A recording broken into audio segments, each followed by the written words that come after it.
Welcome to NISMO.TV, and we're live here from the NISMO bunker for the Super Streaming Weekend. I'm Sam Collins. I'm joined by Rob Bath in the studio, and coming up we have the Suzuka 300 kilometres race, but that's not all this weekend. Hot on the heels of the finish of the race at Suzuka at 3 o'clock UK time, local time, and that's 4 o'clock European time. We have the Blancpain Endurance Series from Silverstone, and on top of that, in the evening at 8:10 UK time, 9:10 European time, it's the Micra Cup live and in English and uninterrupted, all here on NISMO TV. But first things first, let's talk about Suzuka. Rob, you have raced in SuperGT at Suzuka. Tell us about the track. Sam, it's just epic. It's fast, it's flowing, it has a history, like Monza that you can feel when you're there. It's a really special place, and the new format of the sprint event, it's going to be full on round there for 52 laps. Yeah, it's a 300-kilometre race, not the usual 1,000-kilometre distance, which is what you see in SuperGT normally in the season. But Suzuka has shortened the race off for this year for the first time, and it'll now be a regular 300-kilometre sprint event, a Grand Prix race distance. And Formula One lap times we're going to be talking about a little bit later on. But first, let's take a look back at what happened last time out at Fuji Speedway. And there was a bit of a thriller at that other of Japan's great old tracks. There were some people waving and talking in the grandstand, and a fantastic start here. If you look at the number 23 Motul Ortec GT-R, there in third position. It was JP Oliveira at the wheel of that off the start line, and he just put in a stellar opening lap. That's why that guy's cheering. And a fantastic bit of onboard. We'll have a little bit more of a look of that, how he managed to get into the lead by that point of the race. But with the long straight at Fuji Speedway, huge opportunity to slipstream and draft your way through the field, frankly. And it happened up and down the grid with GT500 and GT300. We'll explain those two classes a little bit later on if you haven't watched Super GT before. But Rob, this was quite a race, wasn't it? It was, and the blue car we're looking at there, the Jan Mardenborough and the Calsonic NISMO GT-R was in the thick of the action throughout, Sam. He was really aggressively pushing on, and the fans waved their flags, and the team manager was delighted to see the way that car carved its way up through the field. Now, we've got some fantastic content.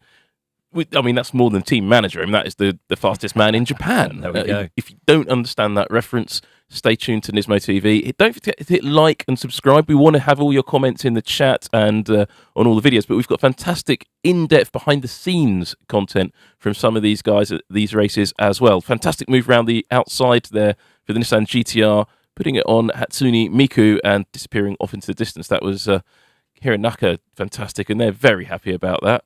Mr. Bienvenido was also quite happy because it's the Motul Ortec number 23, the GT-R there, taking the championship lead at Fuji Speedway. Taking the championship lead, but of course picking up some weight handicap that's going to be carried into this round here this morning at Suzuka. And now in Super GT there is success ballast, so it depends on how much you put into, how many points you get different weights. So you get fantastic victory there for the number 23. Now, that first lap, we commented on it a little bit. Ronnie Quintarelli behind the wheel. Now, he just went off he was on a mission. He literally was 500-mile race, but it wasn't like he knew it was a 500-mile race. So I thought we could take a little bit more of a detail. Now, you have raced I think you've raced with Ronnie at some point. Yeah. So I want you, Rob, to tell us what's going on in his mind as we go through Ronnie Quintarelli's onboard start lap. You can actually watch the full race elsewhere on NISMO TV from this viewpoint, but we have a fantastic onboard from that first lap from Ronnie Quintarelli. Rob, you're going to talk us through this. So if you watch in the distance above the Zensarumo car, you can see the lights. If you look to the left of the screen, you can see the car behind Ronnie in his wing mirror, and that car disappears, and he's immediately on the back of the Lexus up ahead. Looks first left, then looks the right, brakes incredibly late and moves from third up to second. Just a brilliant start all round, but he's not happy just to sit there. He immediately puts lots of pressure on the Zensarumo, lines him up nicely as they come down into turn 3 here. takes a slightly more accurate apex, gets a terrific run out, puts him under pressure around the long turn 4. They then rise up, the mountains, iconic mountains in the distance there. He shows him the car down the inside here, starts to put him under pressure, and just continues this till he makes his move down at the bottom of the hill as they come into the final kind of sector. So Ronnie's really getting himself psyched up, and round the outside for the race lead was just an amazing move. As we go, we look around that, he finishes that lap. I mean, went on to win the race after that.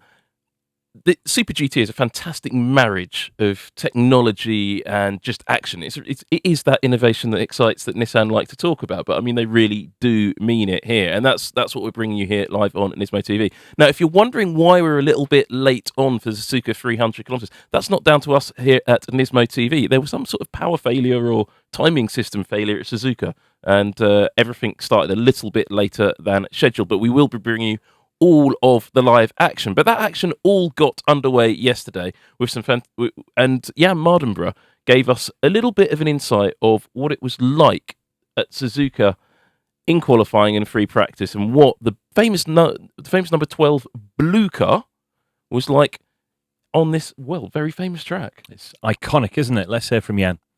非常に厳しい予選でした、日産に関して1台しか残ってなかったんで Good job in Q1, P6. I mean, the Hondas were very fast today, but it looked like you squeezed the maximum out. We didn't have much information coming into this race. Our previous test was not great, so we found some good settings with our engineer, and the lap was okay. But for Daiki's Q2, which was again great, we changed the car a lot, and we have a good qualifying car, and we have a good idea for the race. So I just tried to make Q2, and it's best qualifying position so far. So good. If you overtake as many cars as you did in Fuji, you're looking good. But you have a good race car for tomorrow. Yes, we do. Okay. So. Daiki Sasaki wasn't very talkative, was he? Daiki Wolf there, Daiki Sasaki, the other driver of the number 12 Calsonic Impel blue car, not really giving us a great insight, but I think maybe we got an edited version of that interview in English. Yeah, very good. Always good to hear from Jan, and looking for a terrific run from him this afternoon. He's running a relatively light car, has qualified well up the field, and they'll be looking to capitalise upon that momentum that they had in the latter half of the Fuji race. Super GT, you mentioned the lighter car because there's a success ballast formula. So it's 1 kilo for every point, or 2 kilos for every point. It's 2 kilos for every point. 2 kilos for every point, yes. So you see that the cars get up to a certain amount of ballast on the car. And then if you're in GT500, the Premier class, you get a fuel flow restriction as well. Oh, which is just a killer from a driver's perspective. The fuel flow restriction will just limit the amount of oomph you have. The car will still produce ultimately a similar amount of horsepower, but it's the way the car delivers the torque. These turbocharged engines, they just get strangled ever so slightly. And I think we'll see the fuel flow restriction coming into play because the 23 car has got that first stage now of the fuel flow restriction on the long uphill sweep to Spoon Curve and down the 2 long straights at Suzuka, the one down into Turn 1 and the one down to the 130R. And unlike Formula 1 and the World Endurance Championship, the fuel flow limitation is not governed by a limiter, it's an actual restrictor. It's a mechanical device that stops that from happening. So you'll see that doesn't apply in the GT300 category. And we'll talk about the class differences during the race, I think, because we always do. But 2-litre turbocharged engines in all the GT500 cars, looking at about 650 to 700 horsepower from those 2-litre turbocharged engines. And what does that mean in terms of lap times? Well, in 1988, a man called Thierry Boutsen drove his Benetton Ford B188 around Suzuka circuit to qualify 10th on the grid. It was a good lap. It was a 1:44.6. Now, the circuit's changed slightly over the years. There's been a reprofiling of Degner curves and a reprofiling of the final chicane, but generally the circuit's about the same. The pole position time here for the Suzuka 300 kilometres was quicker than Thierry Boutsen, and the pole car in GT500 would have qualified 10th on the grid for the 1988 Japanese Grand Prix. Which is just crazy, isn't it? You think of the difference in weight, the difference in aerodynamics. We're looking at massive, massive, shattering levels of performance now from the GT500 cars. They are almost now the quickest ever sports car to race around Suzuka. If they can go half a second quicker, they will be the quickest ever sports car category to visit the circuit in its history. And it's been open since the early 1960s. Phenomenal. And that's absolutely stunning stuff. Well, we can have a look at what happened in qualifying across both categories, GT500 and GT300. This took place yesterday. And, well, there you can see it, a bit windy at Suzuka Circuit. Suzuka is located just south, a little way south, about 40 minutes south on the train from Nagoya. There is the rear wing on the number 23. Mi Prefecture, home of some very famous ninjas.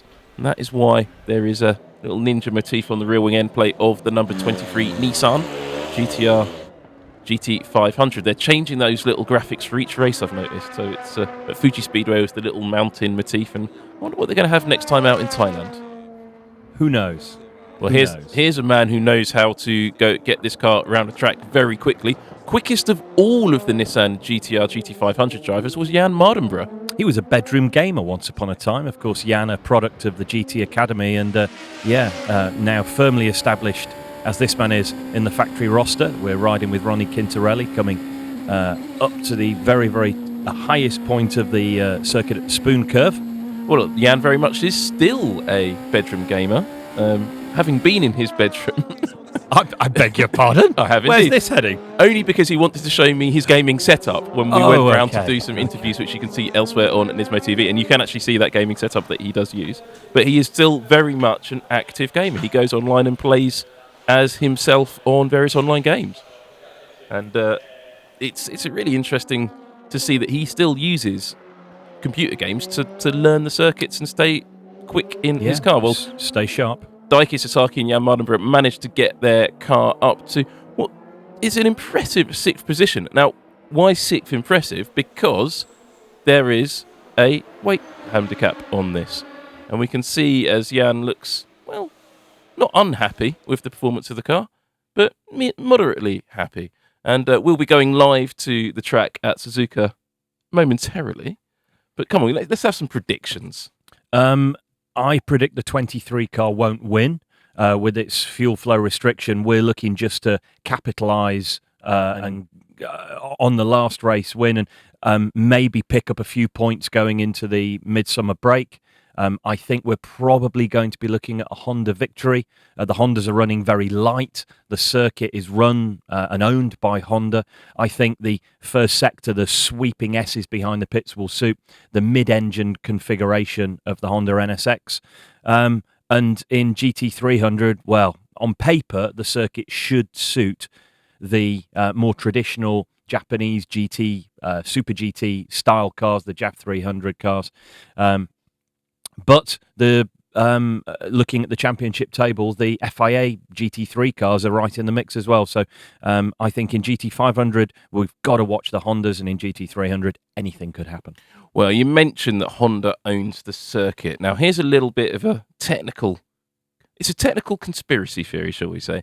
The Hondas have proved very strong. When we look at the starting grid, you'll see that in a minute or so. But the Hondas have gone very, very well in qualifying. Best qualifying we've seen from Honda in GT500 since this rule set was introduced. Now, every single car in Super GT has to run on petrol that you buy from the pumps at the circuit. Correct. Honda owns the circuit. Honda controls what goes into those petrol pumps. Oh, that's lovely. That's got more than a whiff of conspiracy theory. Sam. Indeed, it does, doesn't it? It's a nice one. Yeah, very good. I hadn't thought of that. That was very pertinent. But the Honda have owned the track since 1962. It was a test track initially. The first 1,000K race there was in 1966, and almost 6 kilometres. Narrow, challenging, and really, really looking forward to what will be a 52-lap flat-out sprint race around this iconic figure-of-8 track. Well, let's look at that starting grid right now as we go live to Suzuka for this 300-kilometre race in Mi Prefecture. The first Suzuka 300 in Super GT, and it's the Fan Festival. Nice weather, Bit chilly, but 21 degrees, but a little bit wind blowing across the circuit. There we go, Mi Prefecture, famous for those ninjas. It's on the old, I forget the name of the old samurai trail that runs from Tokyo to the south of the country along the coastline. And you can look out from the main grandstand out to sea. Industrial town is Suzuka. There's car factories and oil terminals. Not the most picturesque place in Japan, but one of the greatest race circuits in the world, without a shadow of a doubt. I believe it was designed by John Hugenholtz, who did Zandvoort. But let's have a look at that starting grid as it comes up. On pole position, it is the Arta NSX with that new lap record, quicker than a Formula One car in the 1980s. Jensen Button starts second on the grid, another Honda. Third is the Keihin NSX. Kagure starts from third. The Keeper Tom's Lexus in fourth is the first of the Lexus cars. Then the Epson Modular NSX, massive Honda showing. First of the Nissans there, we saw Jan Mardenborough. He'll start from sixth position alongside him, Hideki Muto in seventh position in Motul Mugen NSX. Then the AU Toms LC500, that's the white and yellow, orange and yellow, white car. The Wedsport Advan LC500, a very colourful car in ninth. 10th position is the Zensarumo LC500 Lexus. Forum Engineering, 11th position. JP Oliveira starts that car on its Yokohama tyres. The Craft Sports white car, Satoshi Motoyama starts in 12th, alongside Heikki Kovalainen in 13th position in the Denso Sard LC500. The Wacos LC500 has got James Rossiter in it, who swapped cars for this race, filling in for another driver, and the Motul Ortec GTR with 52 kilos of ballast rounds out the GT500 grid. In GT300, though, as Barfi said at the top of the show, is going to look slightly different. The Lexus RCF GT3, the K-Tunes car, is alongside the Hoppy MC86, the first of the carbon fibre monocoque chassis. Then Hatsune Miku in third position.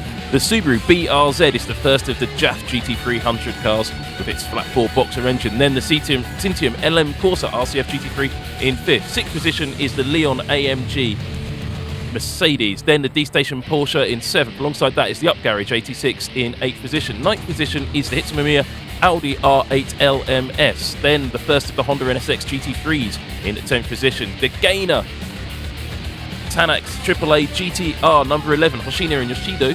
That's the new spec Nissan GT-R GT3 alongside the Golf Porsche in 12th. The run-up GT-R is in 13th position, and the Manica Lamborghini in 14th. The Taisan R8 Fukushima car is in 15th alongside the other of the Gainer Tanax GT-Rs in 16th position. Slightly disappointing for them.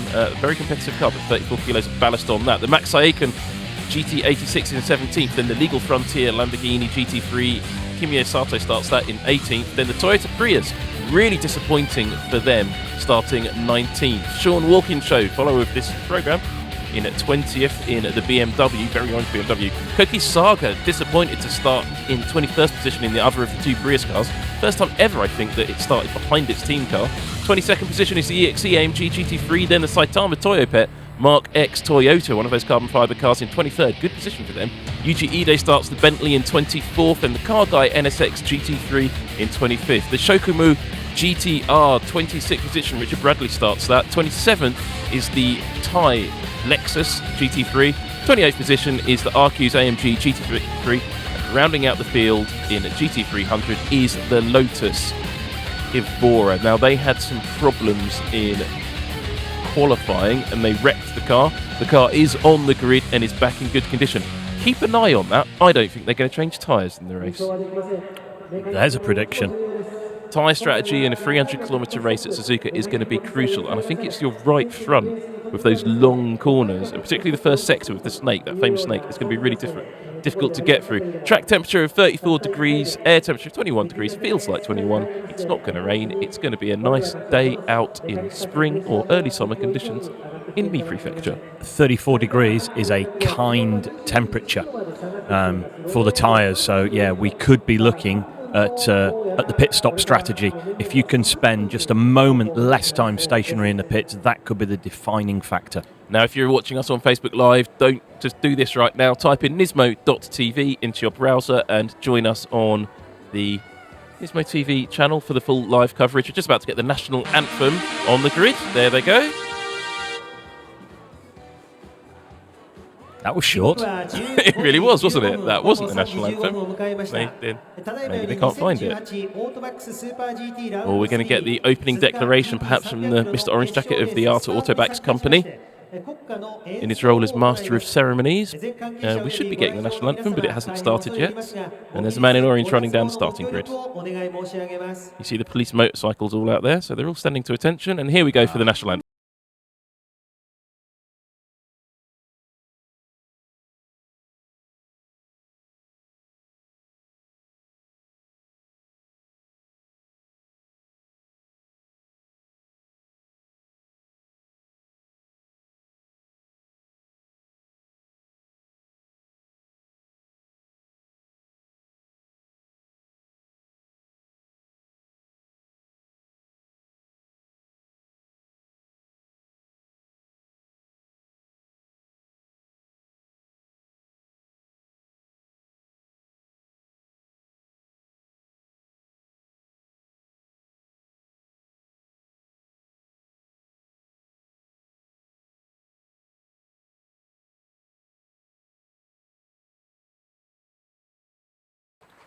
I do like the Japanese national anthem. It's very sort of restful. Yeah, it's a very good national anthem. Well, if you're looking forward to this fantastic action, there is the championship points. NISMO leading the Drivers' Championship in GT500. If you're liking this action, looking forward to a great race, don't forget to hit the like button. Don't forget to subscribe to NISMO.TV for some more fantastic content. And follow us on all of the usual social media channels, the Instathing, the Twitter, the Facebook, and all at NISMO.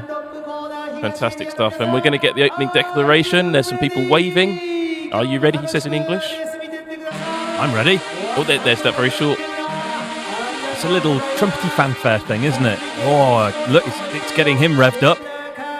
That's a new feature, isn't it, for Super GT, the random electro trumpet from the 1980s computer games. Retro's the way forward. It's quite a retro track, this, but I walked it a few months ago, and it's longer than you think it is, and steeper than you think it is. When I first went there, I walked the circuit, and I was like, wow, this looks like Alton Park. It's got that sort of whiff of tighter radius turns, old school curbs. It's narrower than you think, and yeah, just wonderful. So remember, Sam, this is the first 300-kilometre race since 2010. Starting at second position on the race is a chap who knows this track quite well, Benson Jutton.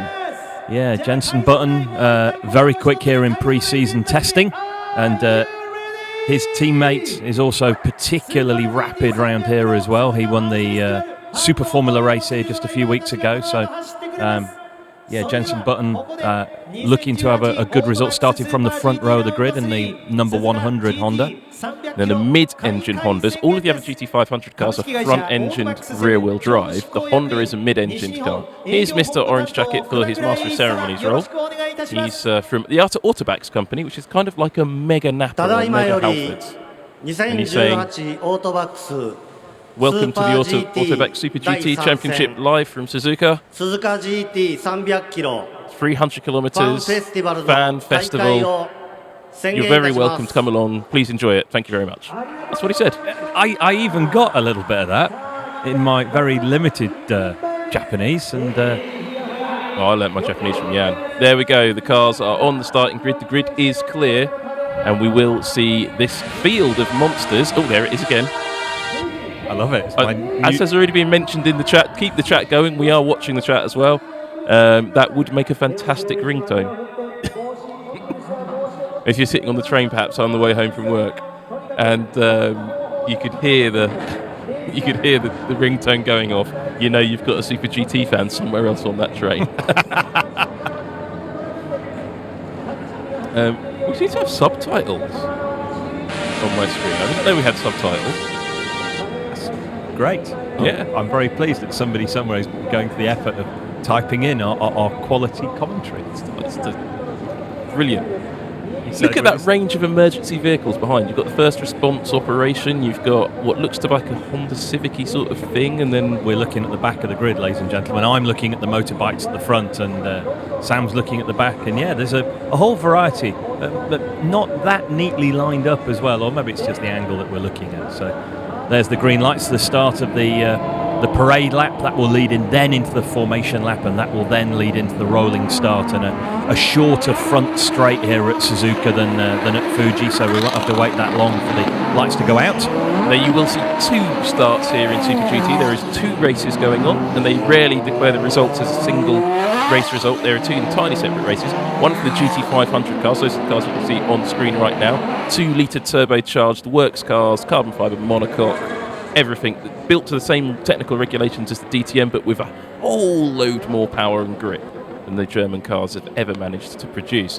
Then the GT300 category, which is mainly made up of FIA GT3 specification cars, exactly the same as you will see at Silverstone live on NISMO.TV later today. However, it is a tyre war championship, so it's not balanced performance on the different tyres. It's a tyre war series. And you'll also see the JAF GT300 cars. They're based on production cars like the Toyota Prius and the Subaru BRZ, but with a huge amount of modifications to the point they're barely recognisable. But they are still road cars under the bodywork. And then the mother chassis cars, which have no relation to the road cars whatsoever. Carbon fibre monocoques. I think maybe the Lotus uses the badge and the headlight cluster from the real road car, and that's it. And they all have 4.5 litre V8 normally aspirated engines, which look incredibly similar. And there is one of those JAF GT300 cars, and it is the Toyota Prius that seems to not want to go. Just when you thought things would get no worse for the Prius. So unfortunately, he's let the whole field pass, so even though he will, if he's rectified the problem, if he will be able to catch the field, he'll have to remain at the back and then start from there. He won't be able to retake his position. There are 2 Toyota Priuses, or Prii, in this race, and that is the faster of the 2 from qualifying, the number 30 car. However, normally the number 30 is slower than the number 31, which has had a bad qualifying session. Down in 19th and 21st position on the in the GT300 grid. It's a Subaru Impreza police car there, and a Toyota, and I think that's a Lexus there, and there's some Hondas. Honda 1, 2, 3, and their home track. The management will be delighted. The police here have got to be having the right ball, haven't they? I mean, they've got to have arguments in the local police station over who it gets to have a lap of Suzuka. Yeah, they're coming round turns 13 and 14. The spoon curve is just taken as one long left-hand curve, and then that leads down towards the iconic 130R at turn 15. Past the racing school pit lane on the right-hand side ever so shortly. They actually use that for some race meetings. So during the Japanese Grand Prix weekend, I watched the Japanese F4 from that pit wall. Yes. And with the teams there. The Jenson Button was just locking his brakes into the top of the hill there. Was he? I didn't spot that. Okay, he's going to have to be careful. It is relatively cool, and you can see the drivers all working hard as the Honda NSX safety car comes out. The motorcycles have done their job. They've completed their parade lap. They're going to pull in, and now we're going to have the formation lap behind the safety car. So yeah, there's an Impreza and a Lexus behind. I'm not sure if the identity of the car in the middle. Extra points if you can name all the police cars. Massive points if you can name the police motorcycles as well. You'll see the Honda NSX, as Rob just said, will come out. Look at that synchronised flag waving though in the grandstand just by the big wheel. Things like that don't happen by chance today. There's been some rehearsal going on there. And they do the fans do come along and rehearse waving the flags. And they will wave the flags for their car every single time their car goes past. Well, there's the police making a racket. Which is nice for them, but they'll peel off to the right just now. And there they go. One of them doesn't want to go, does he? He's warming his tyres. But behind them, they are warming their tyres up in the GT500 car. There you can see Jenson Button weaving around. But nothing from the Arta Autobacks car. Now, why no tyre warming? Oh, there he goes. He's woken up. He may have just been accelerating and braking in a straight line just to gently bring some heat into the brakes, bring some heat from the brakes into the wheel. That, of course, warms the air inside the tyre and gives temperature and pressure. Look at the size of the field. Sam, it never ceases to impress me, the quality and quantity of cars on the grid for Super GT. It's why it's one of the most popular GT championships in the world right now.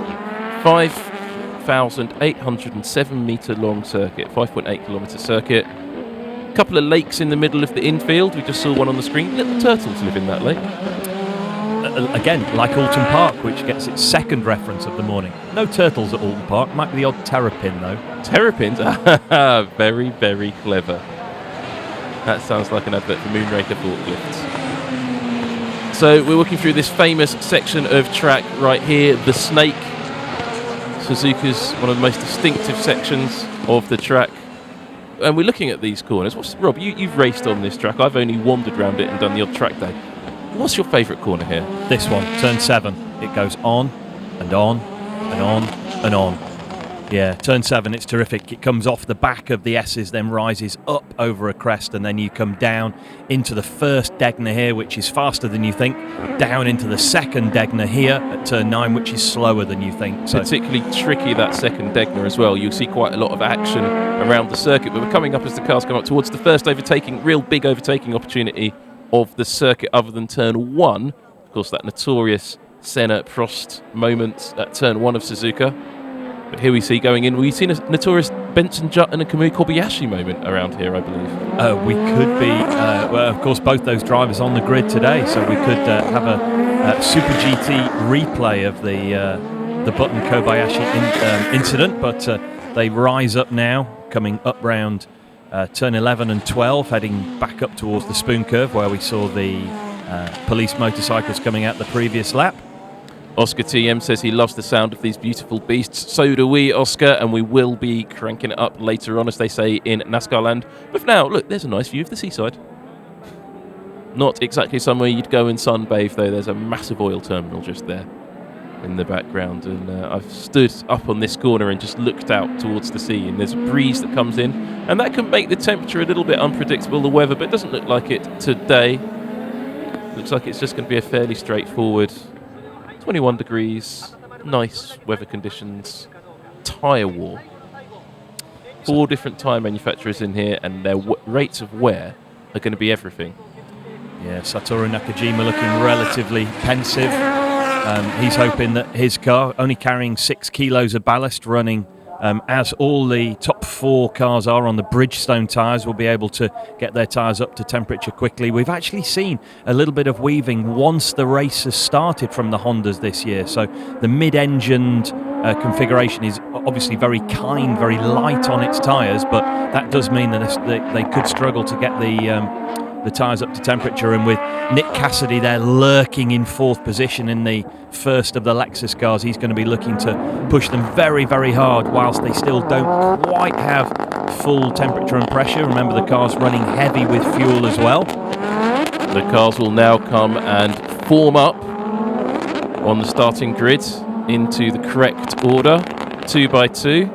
So 2 by 2 with a big stagger between them. The safety car has pulled in. We're getting ready, as long as the starter is happy, for the first ever Super GT 300 kilometres of Suzuka. It's the fan festival, and there are the fans. The GT500 cars are lined up in good order. The lights are green, and we are racing for the first time in Mie Prefecture. And as you see, the tyre, they're still struggling for tyre temperatures, those Hondas, but they've got to look out for Nick Cassidy going round the outside into turn 1. Button holds second position.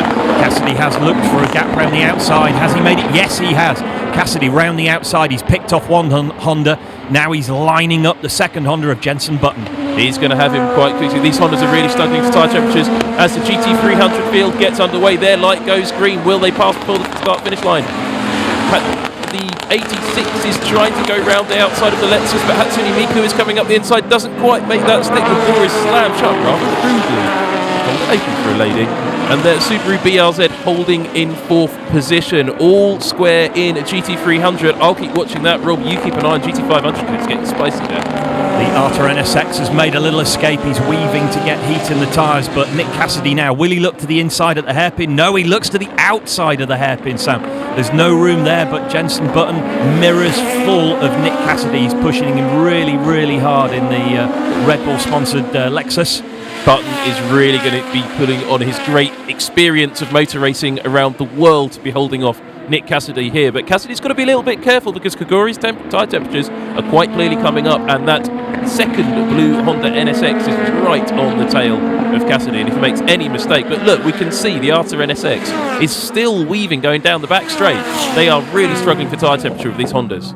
It's such a chilly day, you know. The SuperGT used to racing in more tropical climates, and this is almost like a European climate that we've got. But no, the Arta car there, good clean start and pulling away, enjoying the clean air, and then Jenson Button, he's had to look defensive to keep Cassidy at bay as the GT300s now come through spoon curve onto the back straight. Hatsune Miku seems to be losing pace. I don't know if she's had trouble somewhere, but she has just lost the position. She's dropped from 4th down to 5th, and she's just losing the position to the safety Porsche. That is not going well for Miku. Did she have a moment? Because she was battling much further up, and she's still falling back. The Leon Mercedes now having a look there, and the Audi R8 as well. They're going to be making moves into the chicane. A bit of a hairy place to make a move, but they're going to try it anyway. 4 wide. Into the narrowest part of the track. I mean, that's just GT. Very clean racing usually in Super GT, but Suzuka is troubling. Now we're going to see what happens to Hatsune Miku. There she is in 3rd position, battling with the Hoppy 86 and the Subaru BRZ. 3 wide almost. So this is coming and well, up through that iconic turn 7, the never-ending left-hander, and but what happened to Miku there? She really dropped back. Pass almost looked like perhaps a fuel pressure problem. It looked a little bit mechanical, but the no. Hoppy 86 has lost position. I didn't spot that as well. Hoppy 86 is down to 6th position. There he is. No sign of and any... Miku is up to 2nd. No sign of any contact, no sign of damage on the bodywork. Looks clean enough. That's why I didn't spot Miku. She'd gone up to 2nd, so it was the Hoppy that was out of position. Well, Izawa is disappearing now off into the lead by some margin. Jenson Button in 2nd in his identical but different painted Honda NSX GT. These cars are largely identical, but there is some freedom in suspension geometry that they can muck around with. There's the car setup and the overall layout of the car that they can play with. Good start from Jan Mardenborough. He's moved up a position, gone from 6th position up to 5th, Sam. So Jan right in the mix of that bunch that we're looking at now, headed by here by Jenson Button. Yeah, and you can see the difference those tyre temperatures are making now. Button's beginning to gap Cassidy ever so slightly, and he's got to look out, and Cassidy's got to look out for the Keihin NSX behind him, and then a huge gaggle. The car to watch in this race is quiet at the moment is James Rossiter, the super sub in the Wacos car, I believe it is. Yes, he's subbing for Felix Rosenquist, who, as we know, is racing in Berlin this weekend in Formula E. But Button's car moving around quite a lot through the S's there, bottoming out as he comes up into turn 7. These cars producing a huge amount of aerodynamic downforce. That's Nick Cassidy's teammate. He'll be climbing on board after the single stop we're making. Well, just looking in the background of this image, Nick Cassidy's flatmate's hunting him down. Jan Mardenborough is up to 5th and is hunting down. That blue car GT-R is making it a great run, but here in GT300, the mysteriously troubled Hoppy 86 is lost to 7th position now to Tomita's Audi. Not sure what's going on with that car at the moment. No, it's, as I said a moment ago, it could almost be something small like fuel pressure, because it seems to be struggling midway down the straight. It struggled midway through turn 7 on the opening lap, and dropping back mysteriously, Sam. It just seemed to be back up and backed up the BRZ and Miku. Miku got up to 2nd as a result of that. It completely threw me. Well, there's the Motul Ortec GT-R with the entirely identical and not at all different Michelin shod white. The white car, I think we've got to call it, with the craft sports car, driven by Satoshi Motoyama. We need a better name for that car. We're just going to call it the white car. Doesn't sound quite right, does it? And there's the famous red car, number 23. Ronnie Quintarelli made another one of his good starts. Obviously, he was on the back of the GT500 field, starting in 15th. Remember, he's carrying 54 kilos of success ballast. He's carrying a medium-sized child or a fully grown grid girl with him in terms of weight. I think that's literally what he is doing. But here comes, I think it's Heikki Kovalainen at the wheel of the Denso-sponsored Lexus.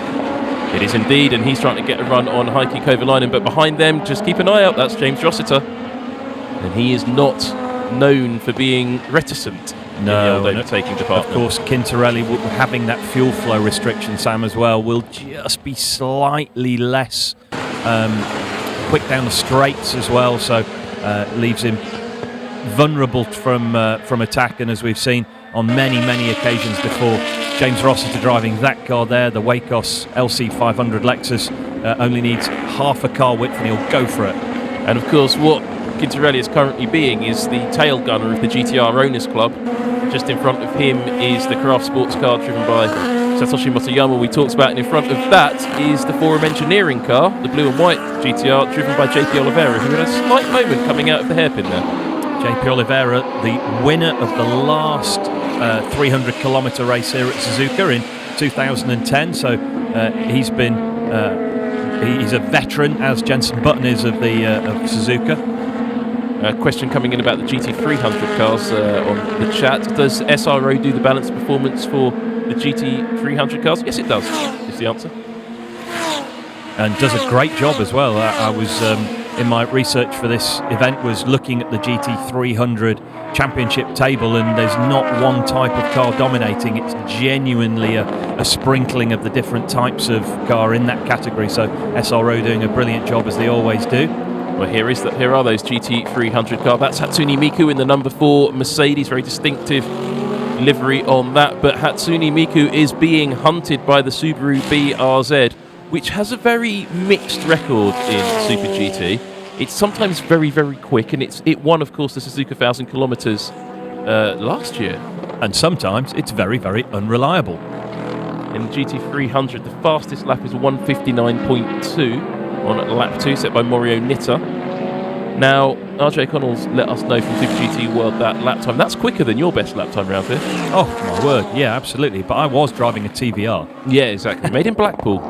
And it finished as well. That's a lie.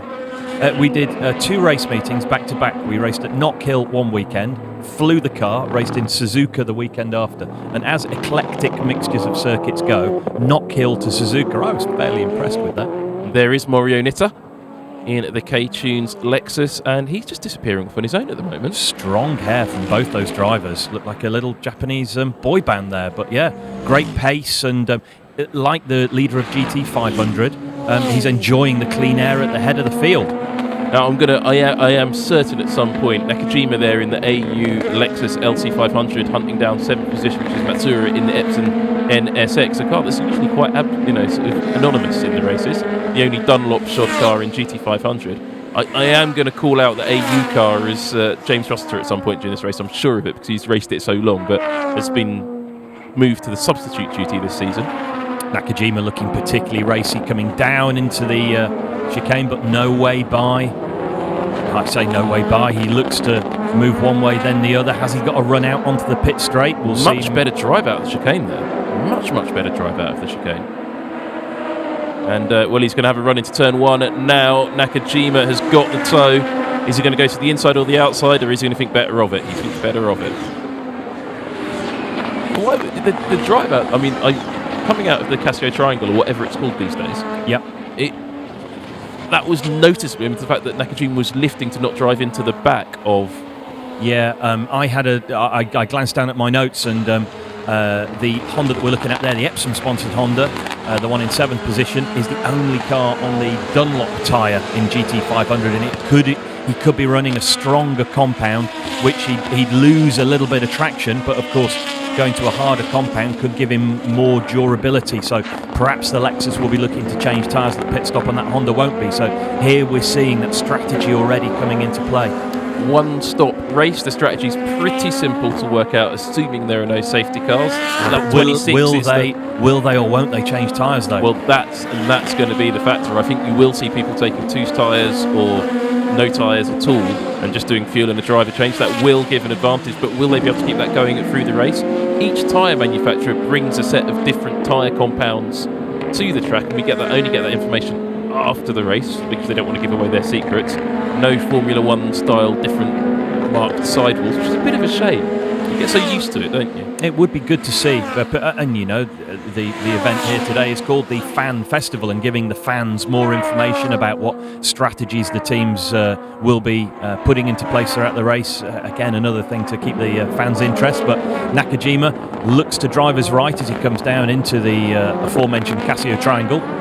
Now, some discussion has gone on about could we see Super GT elsewhere in the world? The answer is a resounding yes, because we will see a challenge race between DTM and Super GT in 2019. Where that will be, and the details of that race have yet to emerge, but we are promised the race will happen in 2019. I also believe we might see a Mercedes take part in Super GT in GT500 next year, powered by a non-Mercedes engine. So here we have a... no, that's not a replay. It's no, that's live. Gone back to live as we're now into GT500s, lapping for the first time these clusters of slower and racing head-to-head GT300s. Well, Izawa's about to make quick work of Yuji Ide there in the Bentley. Just ahead of them, though, the Toyota Mark X, which is a car that you only really see in Japan. That's that green mother chassis GT300 car. Looks a bit like a GT500, there it is, but it is a GT300. And this is probably the most competitive race we've seen since that car was introduced at the start of last year. Yeah, he's right in the thick of the Prius and the Bentley battle there. So, yep, the two cars side by side as they make their way out into the back straight. The Arta NSX making a move on the GT300 championship leader, the sister car, the Arta BMW M6. At the wheel of that at the moment is Tom Walkinshaw. Walkinshaw to many people, Sean Walkinshaw to his friends. And been having a bit of banter with him on Twitter, and you can follow and engage in the banter on social media at Nismo on Twitter, in the chat here on YouTube. Don't forget to hit the likes and leave your comments. We do read them.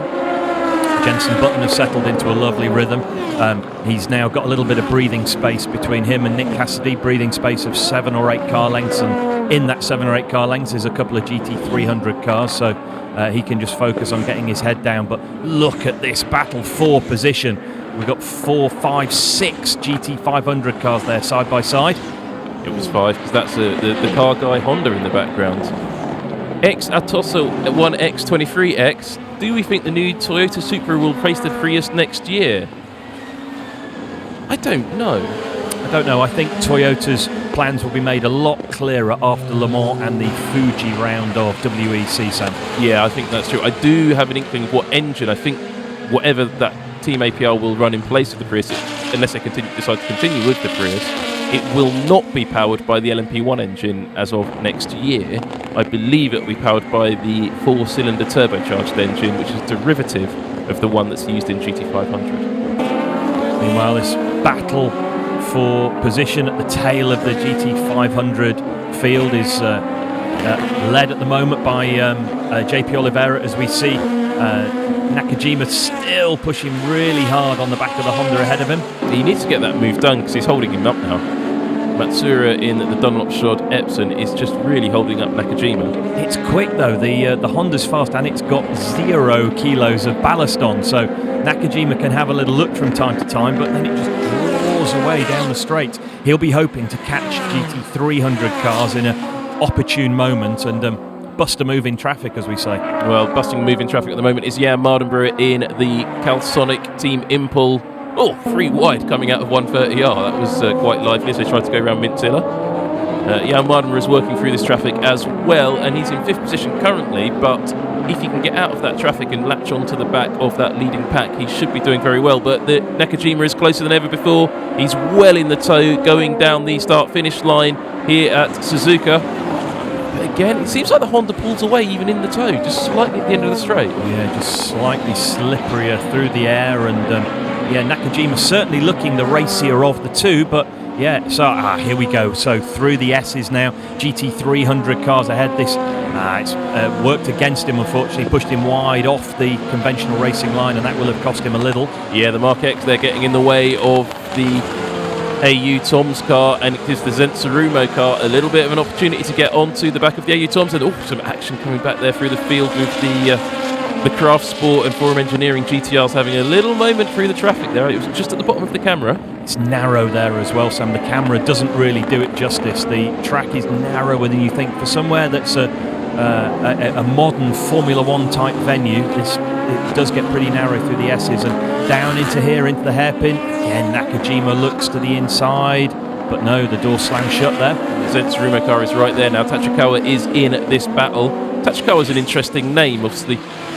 Nissan's heritage going right back, the Tachikawa Aircraft Company. And the Tama electric car. We mentioned Formula E earlier, and Nissan's going racing in Formula E starting later this year. That car is in development, and lots of announcements and videos, but there's a fantastic video we put together about the Tama electric truck and the relevance to Tachikawa and the word Tama to Nissan, so stay tuned for that one, or research it yourself, it's really quite interesting.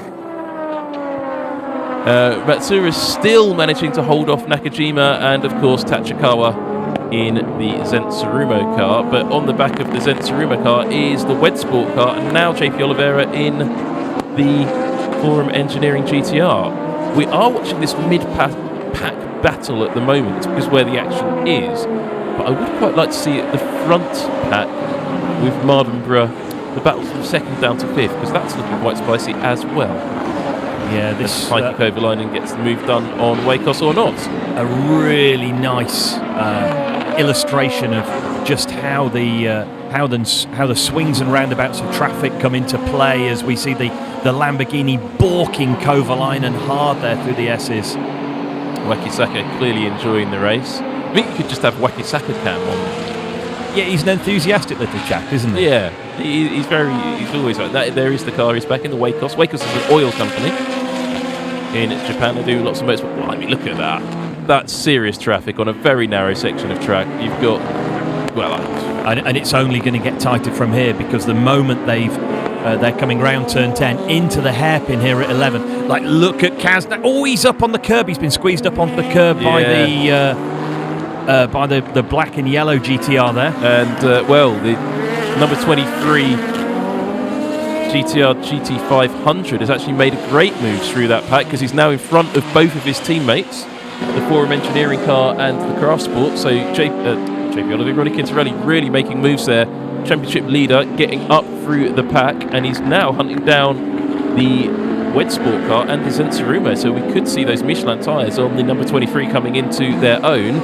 Not so much for the Craft Sports car that's just lost the position to the Lexus back there. The Wed Sport Lexus has now got him, but look, drafting down the back straight. It's Nissan on Nissan action here. And this is where the fuel flow restriction will be hampering Quintarelli a little at the end of these long straights, where the car just runs out of puff ever so slightly as they make their way through the final chicane and the long right-hander at turn 18 down onto the front straight. Well, while this battle is great to watch, we are missing a battle at the front of the field. Nick Cassidy now is just 0.6 of a second behind Jenson Button last time across the stripe. Ooh, the Golf Porsche squeezes the Honda there as they come down into turn 1, and he's opened the door, and he lets a full train of GT500s by him now.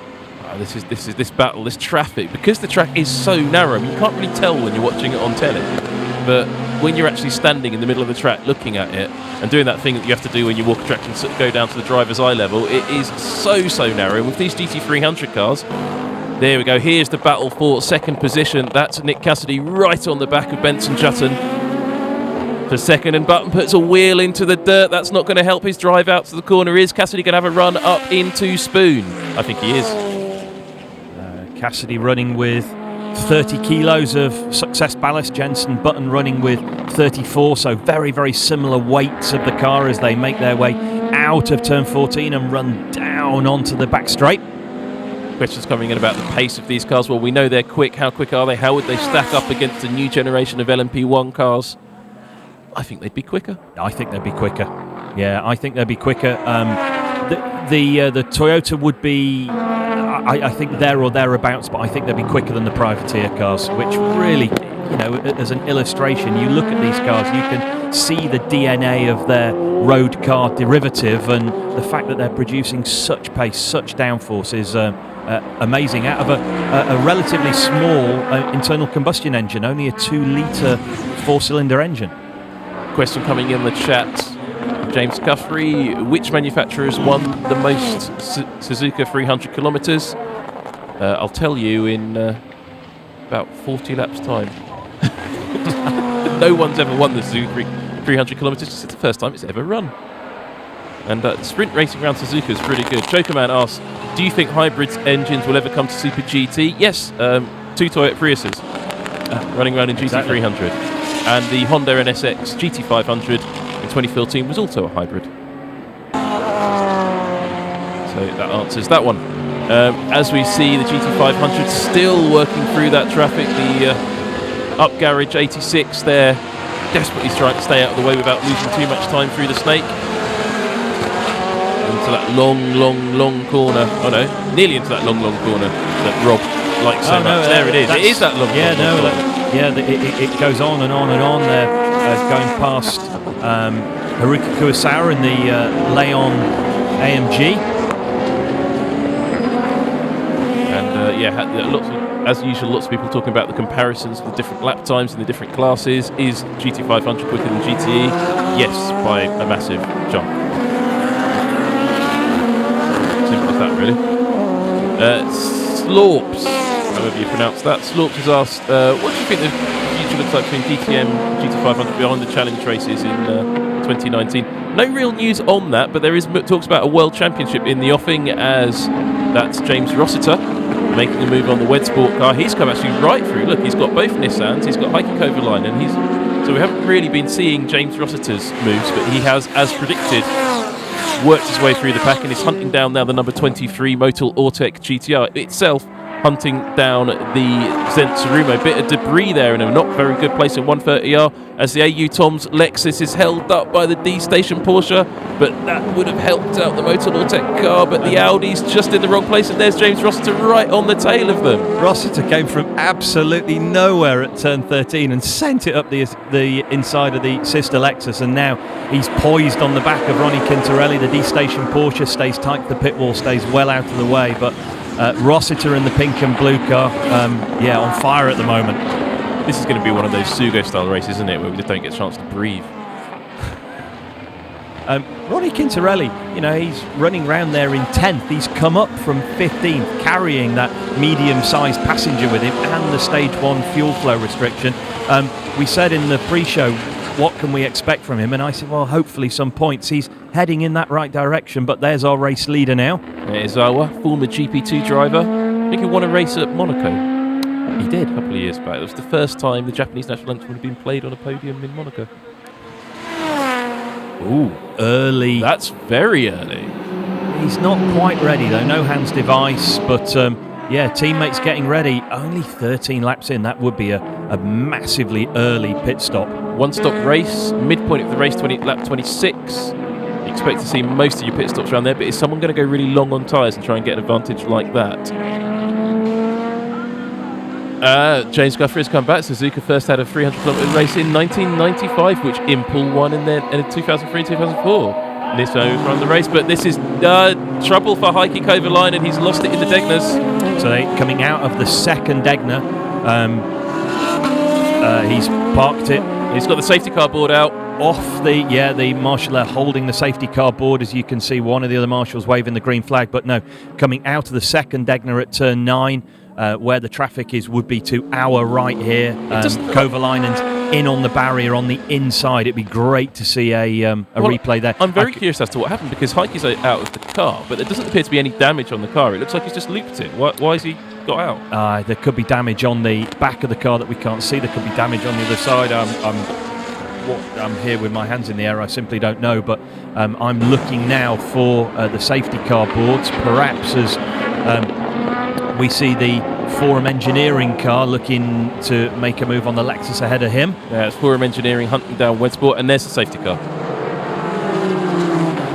So we'll see. Is anyone going to make an early stop? Lap 14. It really is very early. Yeah, pit lane closed, safety car out, and I think we'd be bordering on unachievable. If you did stop now, you'd have to stop for a splash and dash at the end of the race.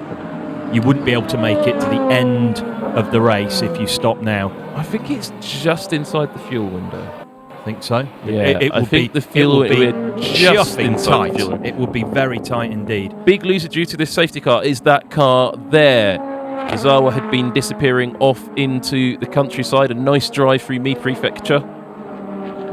And now he's lost all of that advantage he'd built up over that man, Jenson Button, who himself had built up a decent advantage over James Rossiter. No, it wasn't James Rossiter. It was Nick Cassidy. Cassidy, who wasn't right on the tail of him there. So, and we saw Jenson Button's teammate, Naoki Yamamoto, getting ready in the pit lane. The safety car has now successfully picked up the race leader. Where is Jensen Button in the background? There he is. The other big loser, of course, is the K-Tunes RCF leading the GT300 field. No immediate concern to stop the keeper Tom's Red Bull Lexus LC500. The hero car just casually putting on his helmet, which is what you'd be looking at for a lap 26 stop, I guess. Lap 20 to 26. There goes one of the safety vehicles to go and recover Heikki Kovalainen's car. Still no real understanding of what actually befell Heikki Kovalainen. No, it will be lovely to see a replay there. I can't help but think that a driver of Heikki's experience and credibility wouldn't have just dropped it on his own. I would hazard a guess that he might have been tangled up in traffic, but without having the replay,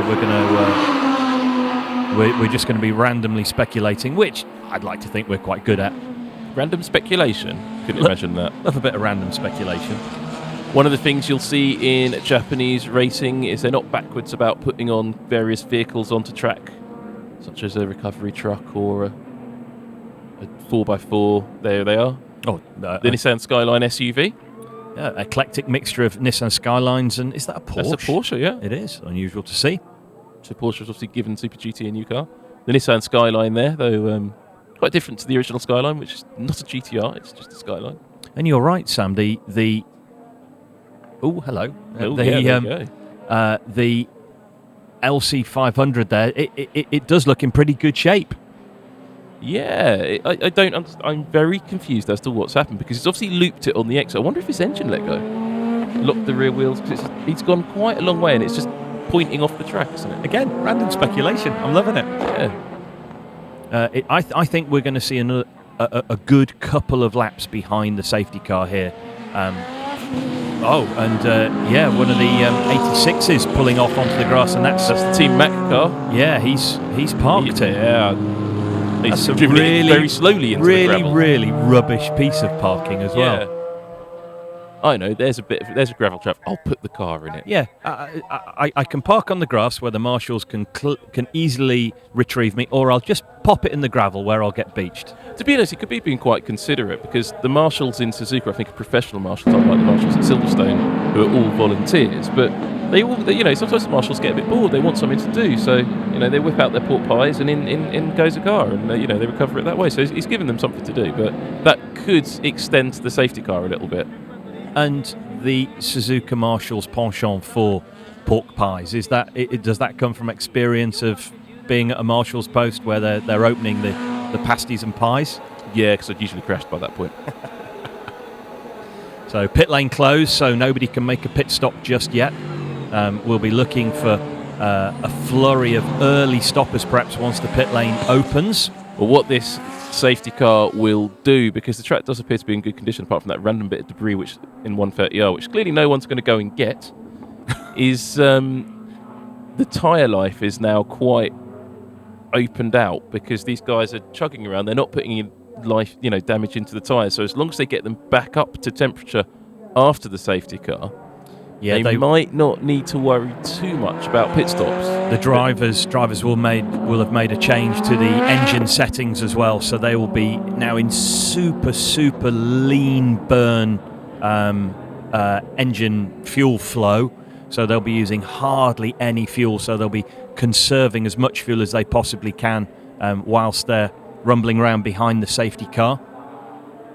Some great comments coming in on the chat. Taki Inoue did nothing wrong. Brilliant username.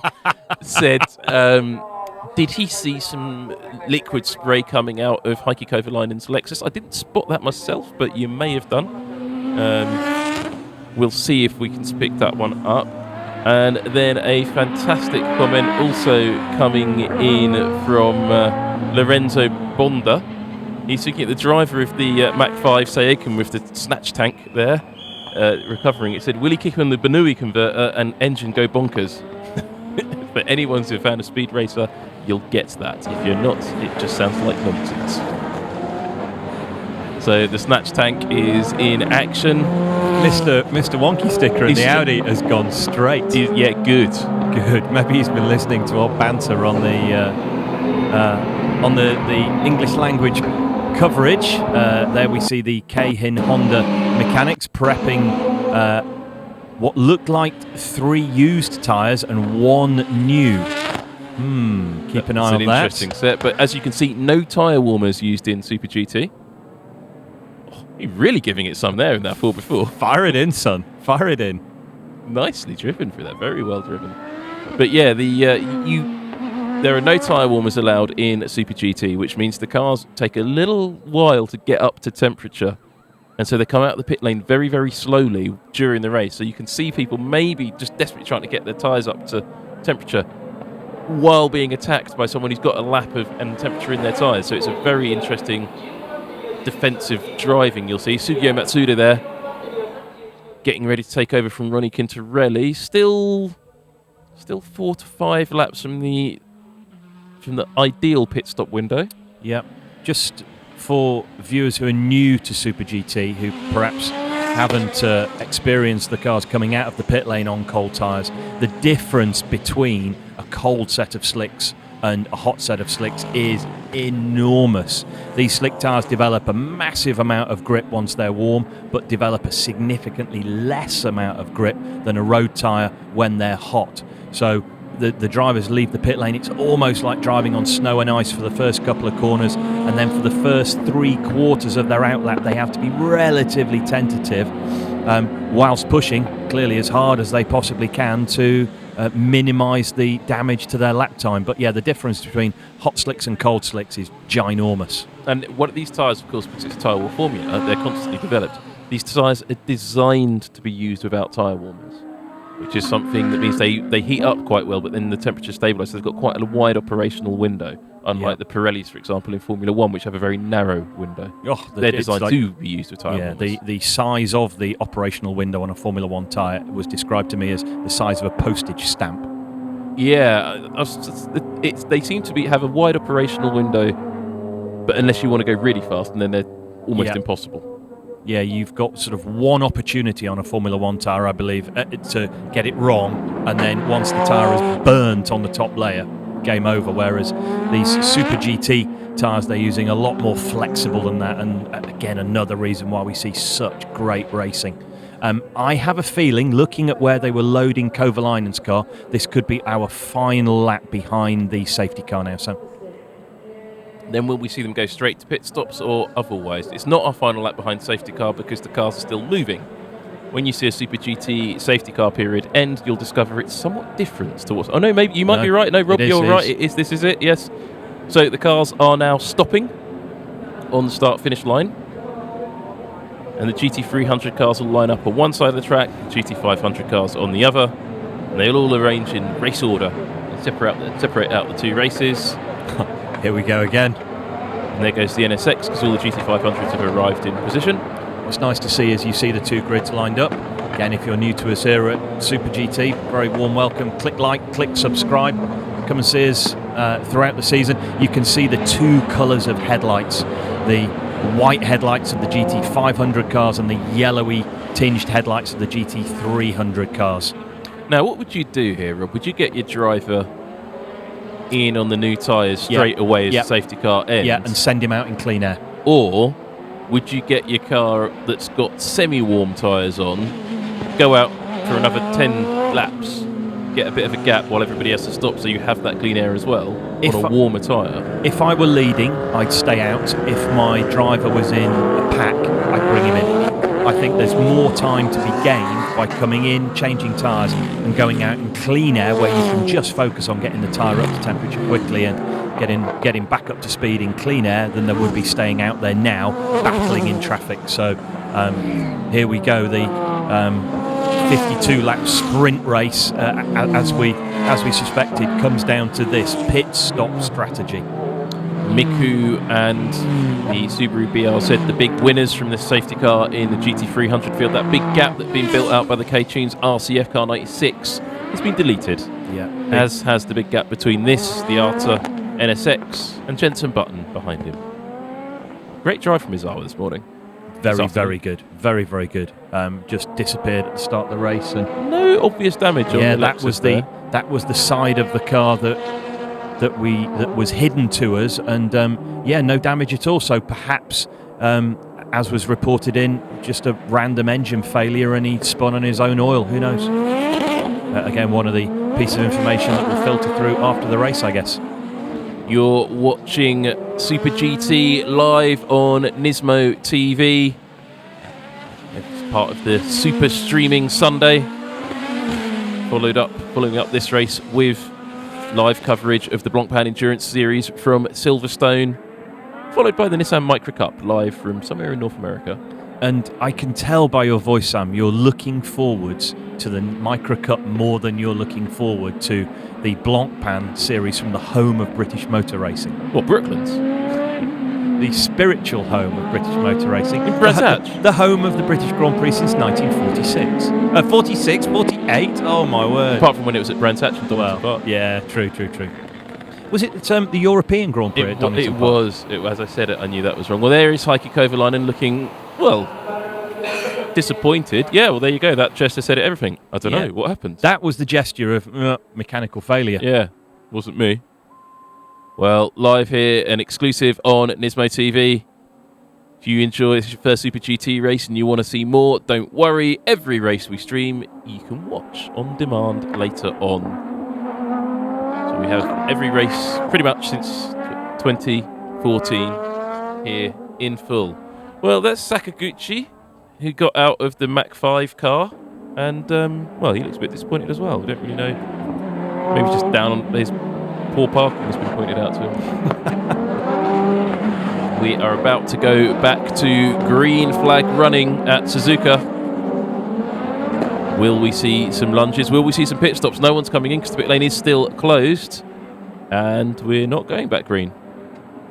So I think at the end of this lap, we will go racing again. The safety car will now do a lap at higher speed and then peel into his position, I would speculate, at the support race pit lane.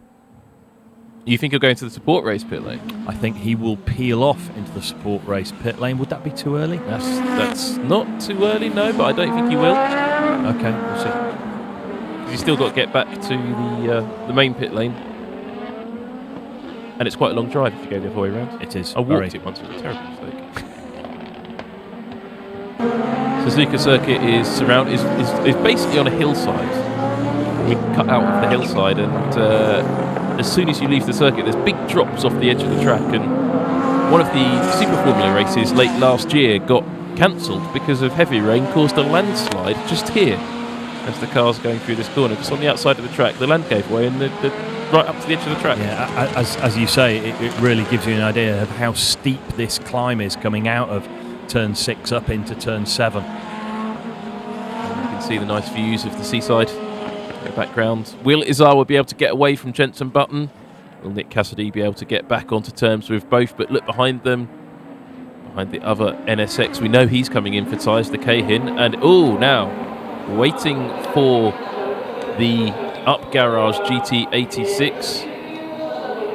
No, that's the Wedsport Team Bando car, rather. There's the Wedsport Bando cars coming in for 4 tyres. Now, will they... We have to be careful here. They will have 4 tyres ready, but will they change 4 tyres? They could just have... sometimes the teams have what they call a puncture set, which if the car gets a puncture on the in-lap, they'll change, but they might be selling the other teams in the pit lane a dummy. They might just be bringing the tyres out, but they're not changing. They could just do fuel, driver change, and send it. And it's going to be one that we're going to be playing the replays up, I think, on our instant replay facility here in the studio, that we have to find out who changes how many tyres. In round 1, Jenson Button seemed to be very slow in his full season Super GT debut after that one-off race here at Suzuka last year. And we thought he was frankly disappointing. The reason, what we didn't realise, is he was saving tyres throughout the race. Turned out he was just being careful. Yes, and it was actually turned out to be a fantastic result. Got 3rd position. His first podium since winning the Brazilian Grand Prix 6 years ago. So lights out on the safety car. He's made good his escape. And leaves the control of the pace now to Izawa at the head of the field in the Arta NSX. Button definitely a wiser head than Izawa, far more experienced from 2009 Formula 1 World Champion. The pits are open. Are we going to see a number of cars dive straight in? The wet sport car, I think, is still warming his tyres, despite the fact he's clearly heading for the pit lane. Now the Arta car, Izawa sets off, gaps Button slightly, he caught him napping. Sent it, didn't he? Very, very quick restart there. Brilliant stuff from Izawa. And it's Cook Cassidy back into the picture. Button's going to have to be very careful on the run down to turn 1. Great restart by Izawa. He clearly heard that I said that Button was always ahead. I think Izawa might have been looking at Button weaving, and when Button was off the racing line, Izawa sent it. And now here comes Cassidy. And Mardenborough as well is on the back of the other NSX. It's going to be blue car on blue and white car. And Cassidy sends it upside. They're going to touch, not quite. Button sees him coming in. Great aggressive racing from the New Zealander. Button's going to try and come back at him on the inside. That's not going to work. The next corner is a left-hander. There they go. Cassidy, fantastic driving there. Now in GT300, Hatsune Miku making a move into turn 1. I do love a good safety car. These safety car restarts, as you say, Sam, just Control, Alt, delete the field, and now we're back to where we were with two distinctly different fields, all racing head-to-head for position. Now Mardenborough is hanging on the back of this pair of Hondas. Is it going to be a Welshman versus an Englishman? Because Button's not got the tyre temperature at all, has he? Yeah, Button is struggling. And there's lots of cars in GT300 in the pits, and there's GT500s in there. Very busy pit lane, lots of tyres being changed. The Hoppy 86 I saw down there, one of the Lamborghinis, the Epson NSX. And the battle is absolutely raging at Suzuka. RJ O'Connell says Kovalainen has told Amy in the pits, this enthusiastic girl, that the crash was his own mistake. We didn't really see a crash. I didn't see any damage on the car either, so maybe we'll get a replay of that. The Wed Sport car, as expected, has changed tyres, but this is the battle we need to be watching for now. Blue car on the blue car, with a red, white, gold and black Motul sponsored Honda behind them. The Prius is coming out of the pit lane there. Button clearly struggling for pace. Now, is he going to come in, or is he struggling for tyre temperature? He's lost another position. Oh, not quite. The Cahin was going to have a go, but thought better of it into the triangle. I think these pair of blue Hondas are now holding up Jan Mardenborough there in the Calsonic GT-R. They both pit, so this has now released Jan into relatively clean air. But Mardenborough's got to be careful looking into the background. That Motul Honda is right on his tail. He needs to get a bit, as you say, a bit of clean air, do a few laps under, well, when it's the grip levels are a little bit low, as I like to call it, Welsh conditions, Mardenborough is always extremely strong. Yes, he is very, very, really razor-sharp car control, and that plays into his hands when the tyres are cold. So Button brings his car to a stop on the marks, jumps out, job done. Yamamoto gets in. Now, I heard the tyre guns going. Now, what are we seeing here? Is this Kovalainen? He loses the rear. No, that's the Epson. It's the Epson Honda on his outlap. On cold tyre, he saves it though. Yeah. Yours, mine, yours. Ooh, the Hoppy 86. Now, because of that replay, they've already changed the rear tyres on the Raybrig. It looks like they're doing all 4 tyres on that, which I didn't expect. 2 tyres only for the Craft Sports GT-R, I think. I only saw 2 tyres going on the white car. The Cahin stalemate after the pit stops. Yeah. The Raybrig and Cahin the Raybrig and Cahin came in the pits together and have left the pits together. Because of the safety car, it's an early pit stop, lap 20. Just in the early edge of the pit window. There goes the Wed Sport car. Now he's going to get that done on the white car with some ease because of the tyre temperature differences. And we're in the locked off pit lane camera position, which is always like worrying here. So, oh, there you go. And he's got the Wed Sport car has got that move done. We didn't see the move. So this is the difference now between hot tyres and cold tyres. The white Nissan on the cold slicks there, really struggling to carry corner speed. There's our race leader now. He's stayed out for another lap. Lots of question coming in about the strategy. What is the pit window? I would have said lap 20 to lap 30 is the ideal pit window. So this safety car was a little bit on the early side, but some people choosing to stay out. Izawa there, an example. But look at the gap to the keeper Tom's car. Cassidy's bringing that gap down ever so much every lap. So Cassidy is on it today. He's on it every day, but obviously as the tyres evolve and as the fuel load comes down, that's playing into the hand of the keeper Tom's car. And there he is, the two cars in the same shop for the first time. That's got to be quite satisfying for the reigning champion to get such good move done on Jensen Button as well. Yes, good for confidence. Matt Stevenson asks, would Ronnie Quintarelli and Yusuke Matsuda have an fuel economy advantage due to the flow restriction, therefore a shorter pit time due to less fuel being used? It's marginal, to be honest. It's a fuel flow restriction, not a fuel consumption restriction. So they're burning ever so slightly less fuel at the peak. Yeah, these 2-litre 4-cylinder engines are so efficient, they will be burning less fuel, but over the course of a full tank, it would be a cup full, a litre or so. So, yes and no, to answer your question. Again, the Honda's struggling for tyre temperature. Now, what's this a replay of? This is the Wed Sport making the move around the outside of the car. Very neat. At the hairpin, as we were saying earlier in the pre-show, just brilliant overtaking manoeuvre, just pops out down the inside. And there goes the Wed Sport, clearly finding a bit of pace on his new tyres, and new driver, of course. Those natty yellow wheels. Yuji Kunimoto, very, very successful open-wheel driver as well as a sports car driver. Yeah, lots of these drivers in GT500 running parallel single-seater programs. Yamamoto, Jensen Button's teammate, as we said earlier, won the recent round of Super Formula here, as we see the previously wonky stickered, now straight stickered Audi going wheel to wheel with the RCF, coming down to the 130R. Whoa, that was mighty. Very brave. And in response on the chat to Jasper Kudrick, yes we are reading the chat. We like all your comments and all your interaction here at Nismo TV. It's part of the whole idea of innovation that excites. We get to tell you about all the nice things that Nismo are doing. Don't forget, we've got Micro Cup coming up later and the Blancpain Endurance Series from Silverstone. Elsewhere is the Supercars Series from Australia. And the Zent Sarumo car, number 30 in, is for a 4-tyre stop, fuel and a driver change. And that cameraman needs to get out of the way.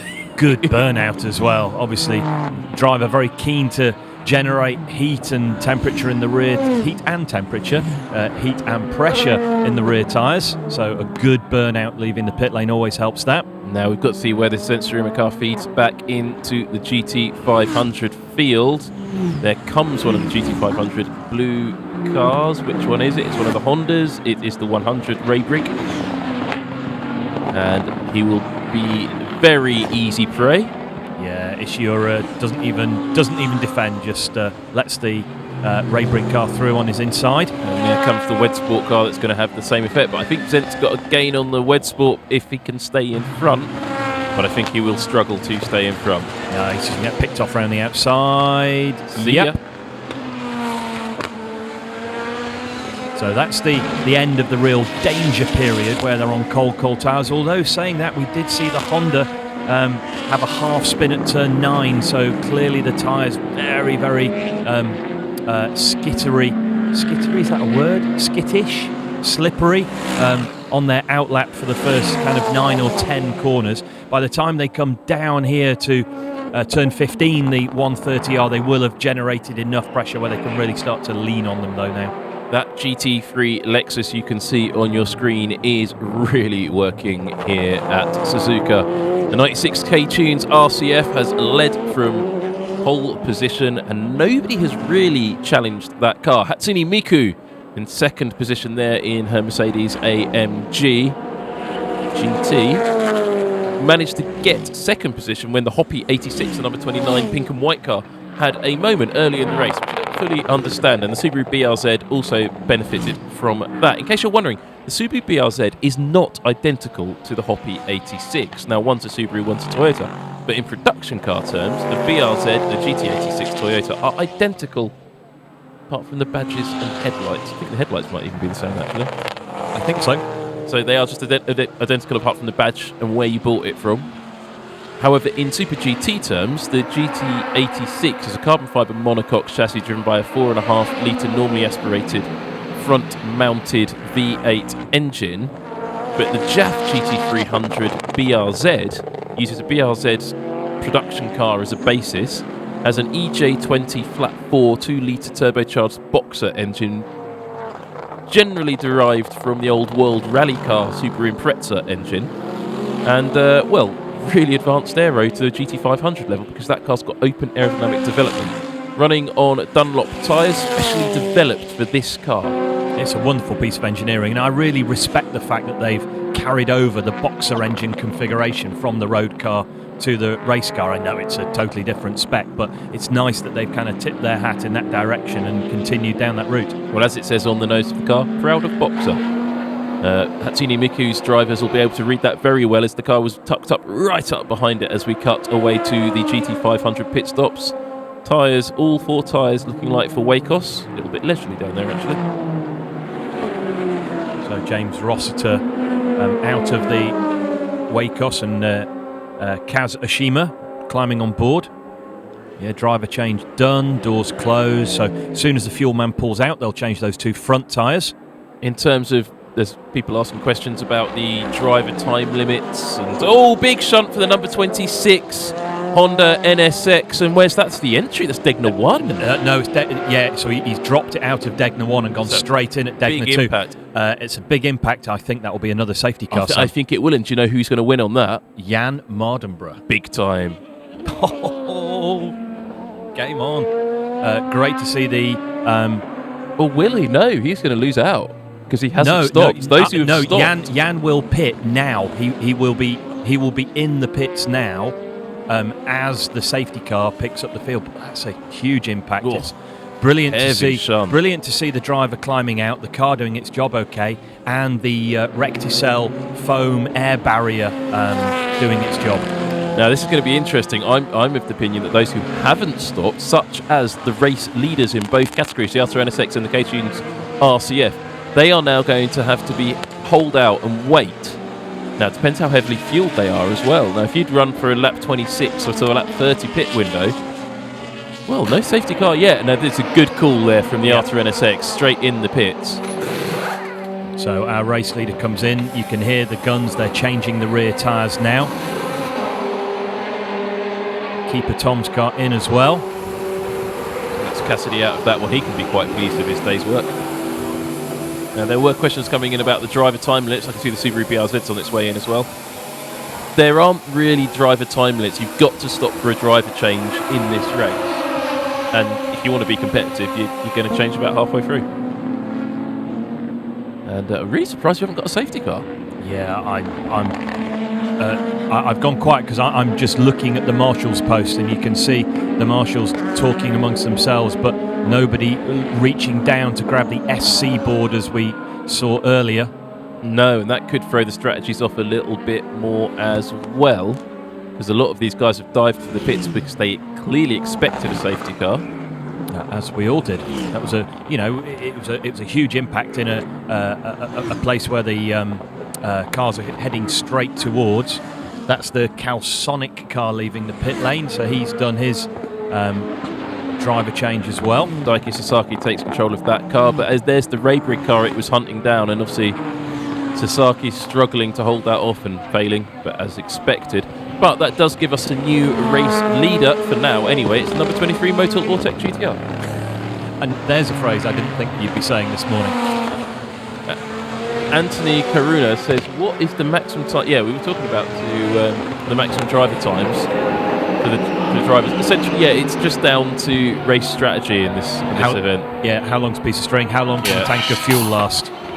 There are specific rules about which RJ O'Connell will probably tell you, but they're not really relevant because of the nature of the race strategy. A 300 kilometre is a straight, one stop, single stint. Ooh, that was the LC500 there getting mixed up with the previously wonky stickered Audi. Yeah, Hirakawa's struggling a little bit, and he's going to have another go at that.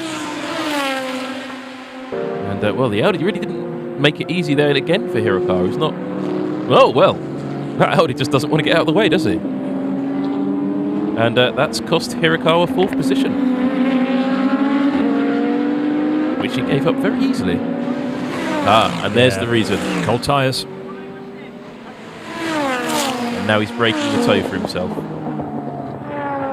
Well, still leading this race. Clearly going for a slightly different strategy than is the Motul Ortec GT-R.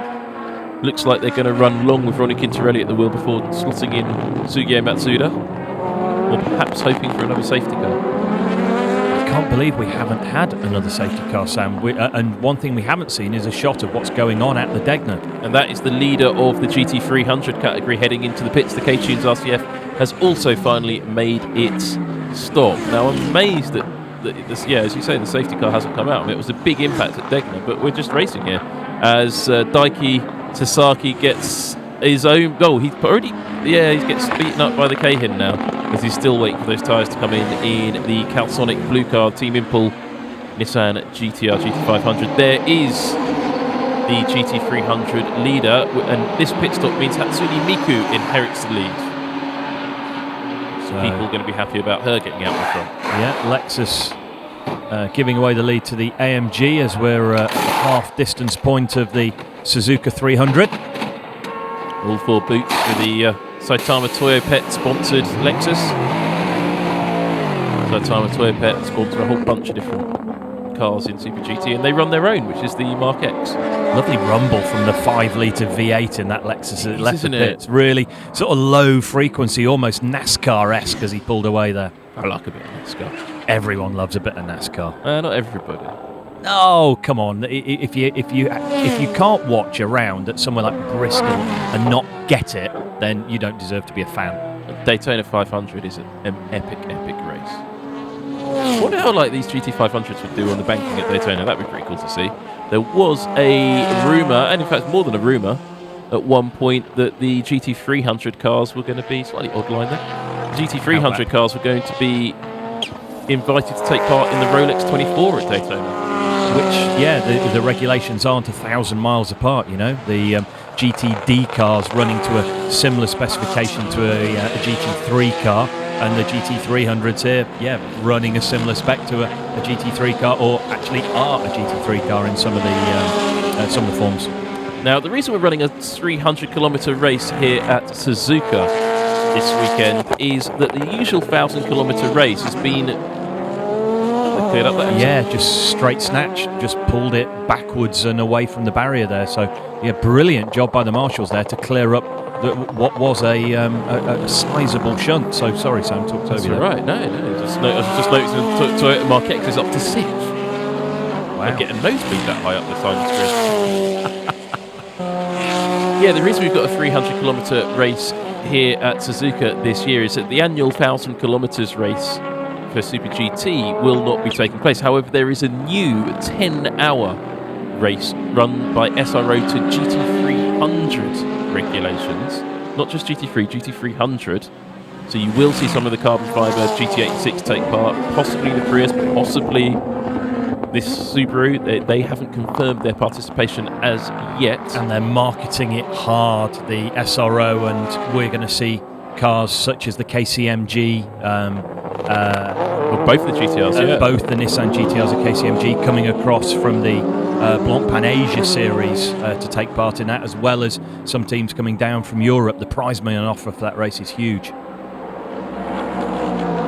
The Blancpain Asia series, of course, if you haven't watched it before, it's GT3 cars, and you can watch it, of course, where can you watch it? Live on NISMO.TV. Boom! Sugio Matsuda, I think, has been racing for KCMG in the new spec Nissan GT-R, but I think his year might be up in that car due to clashes with Super GT. And I'm just checking my facts. Yes, indeed, it was. So Sugio Matsuda will be replaced in that KCMG car by somebody else, which RJ O'Connell will probably update you on Super GT World if he hasn't already done so in the chat. Looking at the Arta NSX as he makes his way through the snake. The Ray Brigg car really as close as we've seen him now. So there's our field.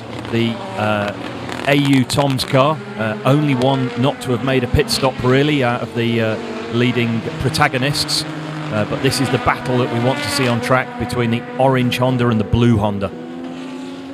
And that is the battle we were watching for a little while, the real-time battle for GT300 front runners, which was the battle for 11th and 10th position. As we get a quick look at the pair of Gainer Tanax Nissan GT-Rs. Both of those are the new specification Nissan GT-R. for 2018. These new spec GT3 cars, they're picking up quite a lot actually, because there's one of them at Silverstone. Yeah, I'm really I'm looking forward to seeing how the one at Silverstone goes. Traditionally, the NISMO GT-Rs have gone well around Silverstone. The fast sweeps, Maggots, Beckett's and Chapel really suit the characteristics of the car, and in previous years of Blancpain we've seen the car running right at the pointy end and big lumps of tyre rubber dropping off the Honda NSX there as they come down the long straight into the 130R. Lots of marbles offline, and during the safety car period one of the marshals has popped out and picked up that piece of carbon debris that was just offline there. Someone did obviously go and pick up that lump of stuff at 130R. Coming soon to eBay, as found on the outside of the 130R, one careful owner. A little bit of debris on the inside of the final turn then. The final turn at Suzuka doesn't have a name, does it? No, turn 18. I remember going there years ago and thinking, oh, what's this one called? And no, just turn 18. But there we see the Tom's team ready for the AU car coming in with 4 tyres ready at their pit box. That corner where Timo Glock, I think it was, Yamamoto thought he could get up the inside there, but clearly hadn't noticed there was a Prius in the way. And there is still a Prius in the way, which is battling with the Golf's Porsche. And again, we just see an illustration of how much time you can gain or lose in traffic. The cars were almost side by side as they were coming through turn 5 and 6, and now it's a second. 150 metres between them. That is literally down to the Prius. The Prius was looking in its mirrors. It's down to the drivers of GT500 because they've got so much more power and grip to get around the GT300s. Yamamoto in the blue car, he'll be furious, and we pushing super hard now to bring that gap back down. Najiri, Yamamoto battling, but the Arta NSX is leading in, if not on the timing screens, is kind of leading because this car had made its pit stop, but it has now the AU Tom's Lexus. 4 tyres going on that. Kaz Nakajima jumps out. Nakajima always does that. He jumps out and just goes straight to the back of the garage. Doesn't sort of turn around, loiter, linger, look at the car like some of them do. Just, no, I'm out the car, I'm gone. Done. He goes back into his charging pod. I love the fact you think he lives in a charging pod and Toyota just bring him out and plug him into LMP1 car one weekend, GT500 car another weekend. They do. It's like the Borg. I've seen it. It just sits there and they just switch him on. It's like Stefan Sarazan. They've got one for him as well. Okay, awesome. Of course, Nissan's innovation for that driver development is much better. Give them a PlayStation.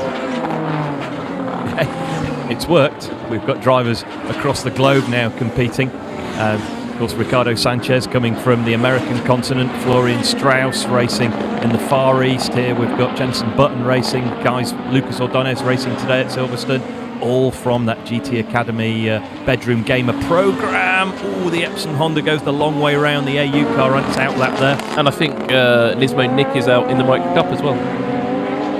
There we go. Big Nicholas fan of the Micro Cup. Hammond? Yeah, Nick Hammond. Hammond. Yeah, really super nice guy. Really wise individual. And our producers went, and Jan's not in the Micro Cup, much as he'd like to be.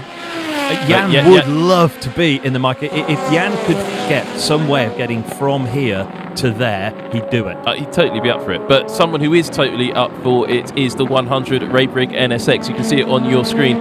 Look at the timing differences. All it takes is one slightly slow GT300 getting in the way, and this is what happens. Battle for the lead at Suzuka, and hit the car. Both of them hit it too hard. Yeah, the rear visibility out of the Lamborghini there is traditionally poor, and Yamamoto, his left rear corner there, collected by the Lamborghini, but no detriment, no bodywork rubbing by the look of it, so we'll just have to keep an eye on his pace, but visibly he still looks very, very quick. Question coming in, where's Jensen Button? Probably in the back of the garage. Yep. Having a cup of tea or whatever you drink when you get out of a racing car in. He's reached that age now where he wouldn't like a nice brew. when you're a young, career-aspiring driver, you'll be heading for some sort of recovery shake, whereas Jensen's been there and done it, 15 F1 starts around Suzuka. He'll be just going for the Yorkshire Tea, I reckon. Driving moral hazard penalty for... Oh, This we manoeuvre. didn't see this. Oh, well, I don't know which of the drivers was, but went hard into the back of the Forum Engineering GT-R. And I suspect that was Rossiter, actually, earlier in the race.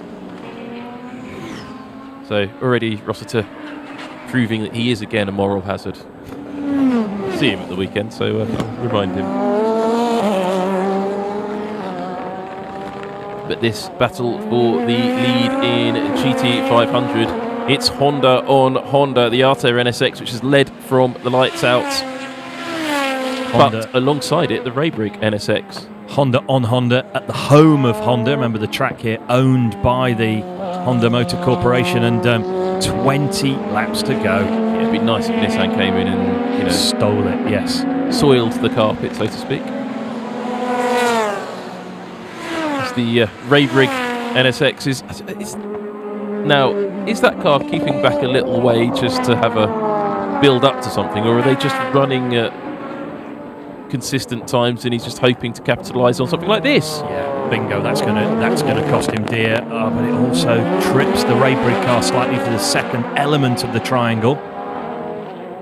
And he's not going to get a chance in Sector 1 unless there's It's one of those races where you need the tracker of all the car positions on the lap, isn't it? They have on the pit walls. You need to see where all these GT300s are, because there's an ebb and flow of Super GT races, particularly when there's been a safety car, where you end up like we've got the period for these race leaders now, where they're out in clean air and it's like they've got the track to themselves. Yeah, and then suddenly it's like M25 Dartford Tunnel on Friday night. Part of me really, really wants to see where Daiki Sasaki is now, because he'll have got his tyres up to temperature. We saw him lose a couple of positions, but we know he'll be there or thereabouts, and he'll be pushing really hard. Nick Hammam is not in the Ryder Cup. Oh, that's a shame. He should be. Boom! And they're clearly listening to me. There is Daiki Sasaki, right on the back of the who's driving Cahin that? car. Who's driving that? The Cahin. Yeah, the gentleman whose name is on the screen there, who's Suzuka. Suzuka. Very good. Yeah. I get put off by the silent at the start. Su. As in tsunami. Yes. Suzuka, okay. Or Su, which is on the other side of the bay from Suzuka. Sasaki looking really aggressive, coming through the clipping point of turn 11, the hairpin there. Flash of the lights from Sasaki. Su. No, I'm nowhere near. Sorry. It'll be the Cahin NSX from my perspective. Sasaki losing a little bit behind the RCF there, though, at the top of the hill, turn 14.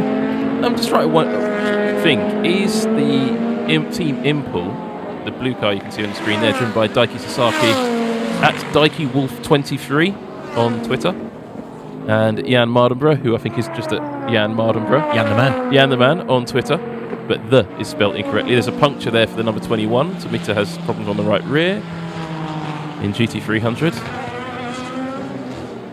That's what you get for... Well, they corrected their sticker, you see, but...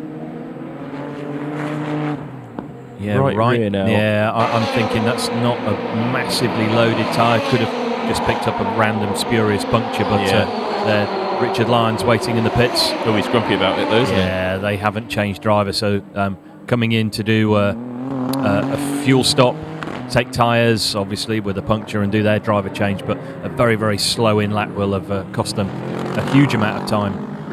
Now, if you're enjoying this action live from Suzuka, don't forget there's more action coming up on NISMO.TV. Micro Cup we've talked about, and Blancpain Endurance Series from Silverstone. Stay tuned. Don't forget to hit like and subscribe. Tell us your comments. We've got a great number of you, but we need to get to 1,000 likes, don't we, really? What are we going to offer for 1,000 likes? A holiday at your flat, or...? No, that would be like a prison sentence. So you'll have to assemble G-Plan furniture. As Hatsune Miku comes in for some new rubber out of the lead of GT300. And she will get a new driver to go with that rubber. Where will she feed back out into the field? Very long lap 33. Yeah, they have. Stint. Yeah, they have gone particularly long. Now that they had a good look around the front right of the car. No, but look at the tyre changes. Yeah. So they haven't the guy changed. on the right front came in, had a look. Yep. And the guy on the left front now is having a look, but they need to finish that driver change. No, right. no change. They did not change tyres on the Zero Hatsune Miku car.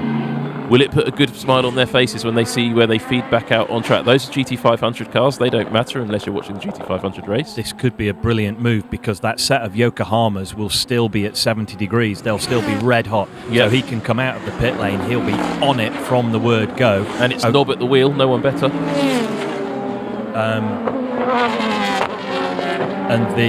I'm just looking to see where he's fed back out. I think they've kept the lead there, Sam. I think they might have done. No, they haven't. Mintilla's got it.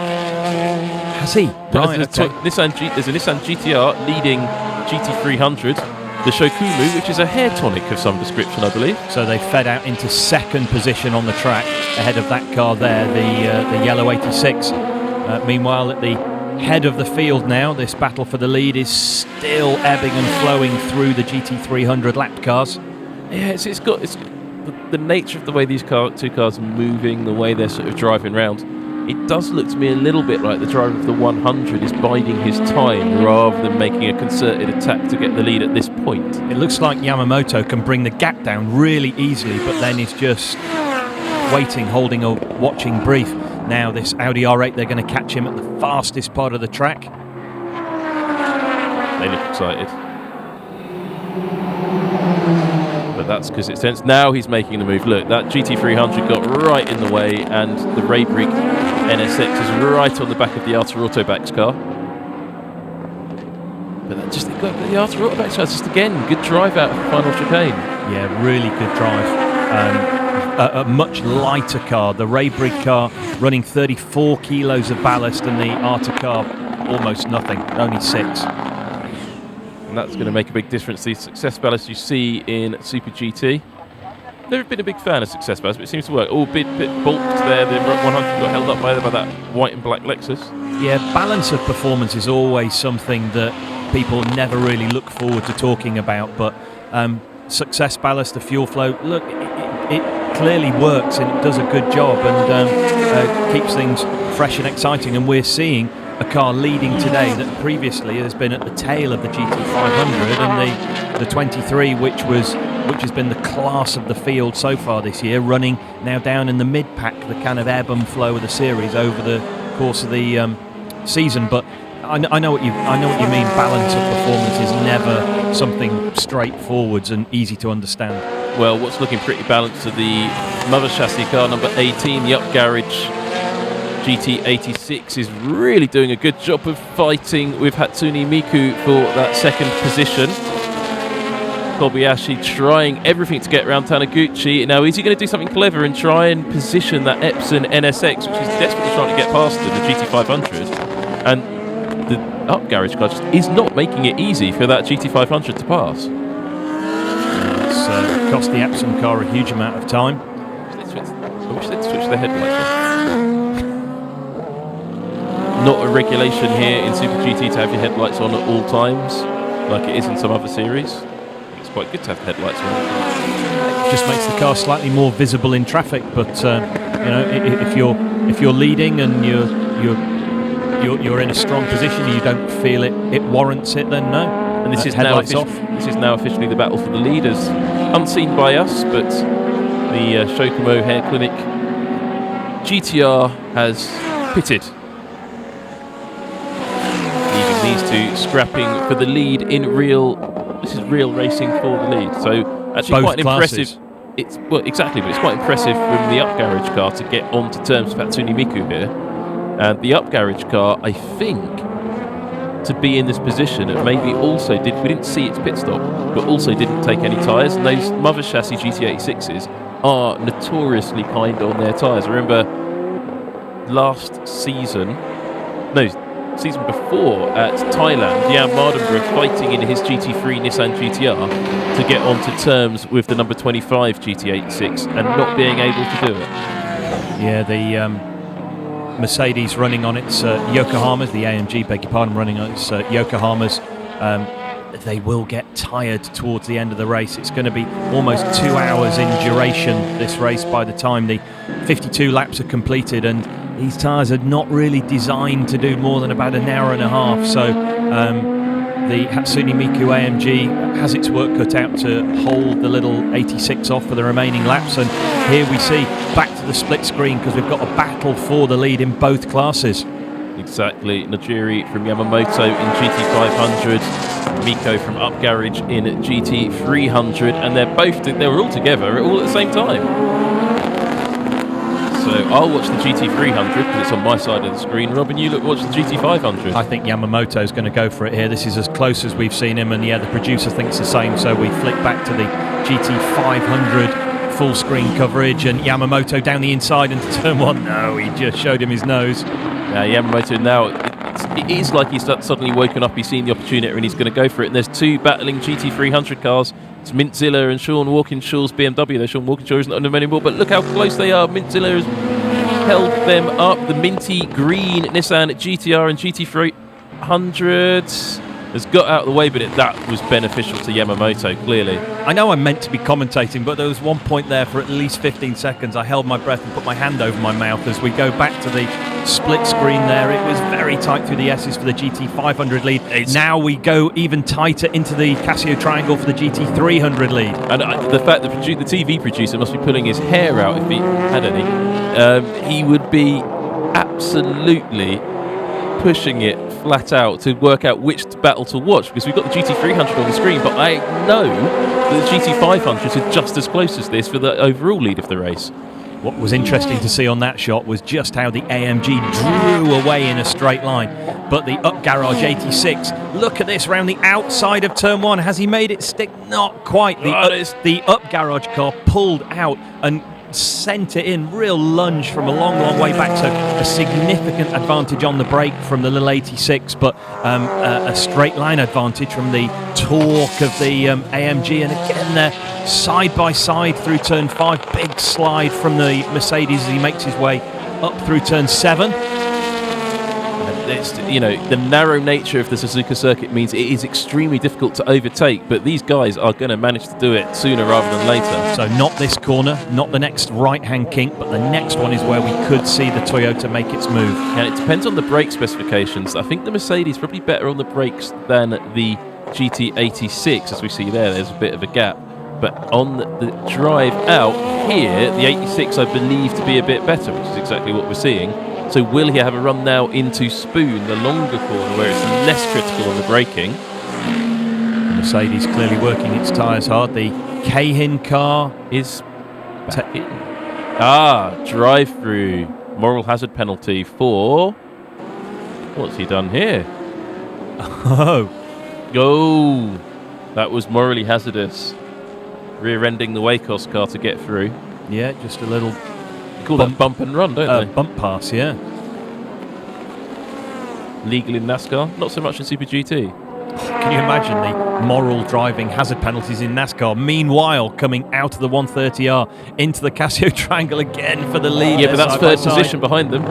He's come from nowhere, hasn't he? The battling pair of cars ahead. They're really holding each other up. And we know that K-Tune's Lexus behind them. This is the top three in GT300 fighting for the lead of the race. The fourth position is just behind them. There's the Subaru, and fifth, there's the Hoppy 86. So this is the GT300 battle being played out.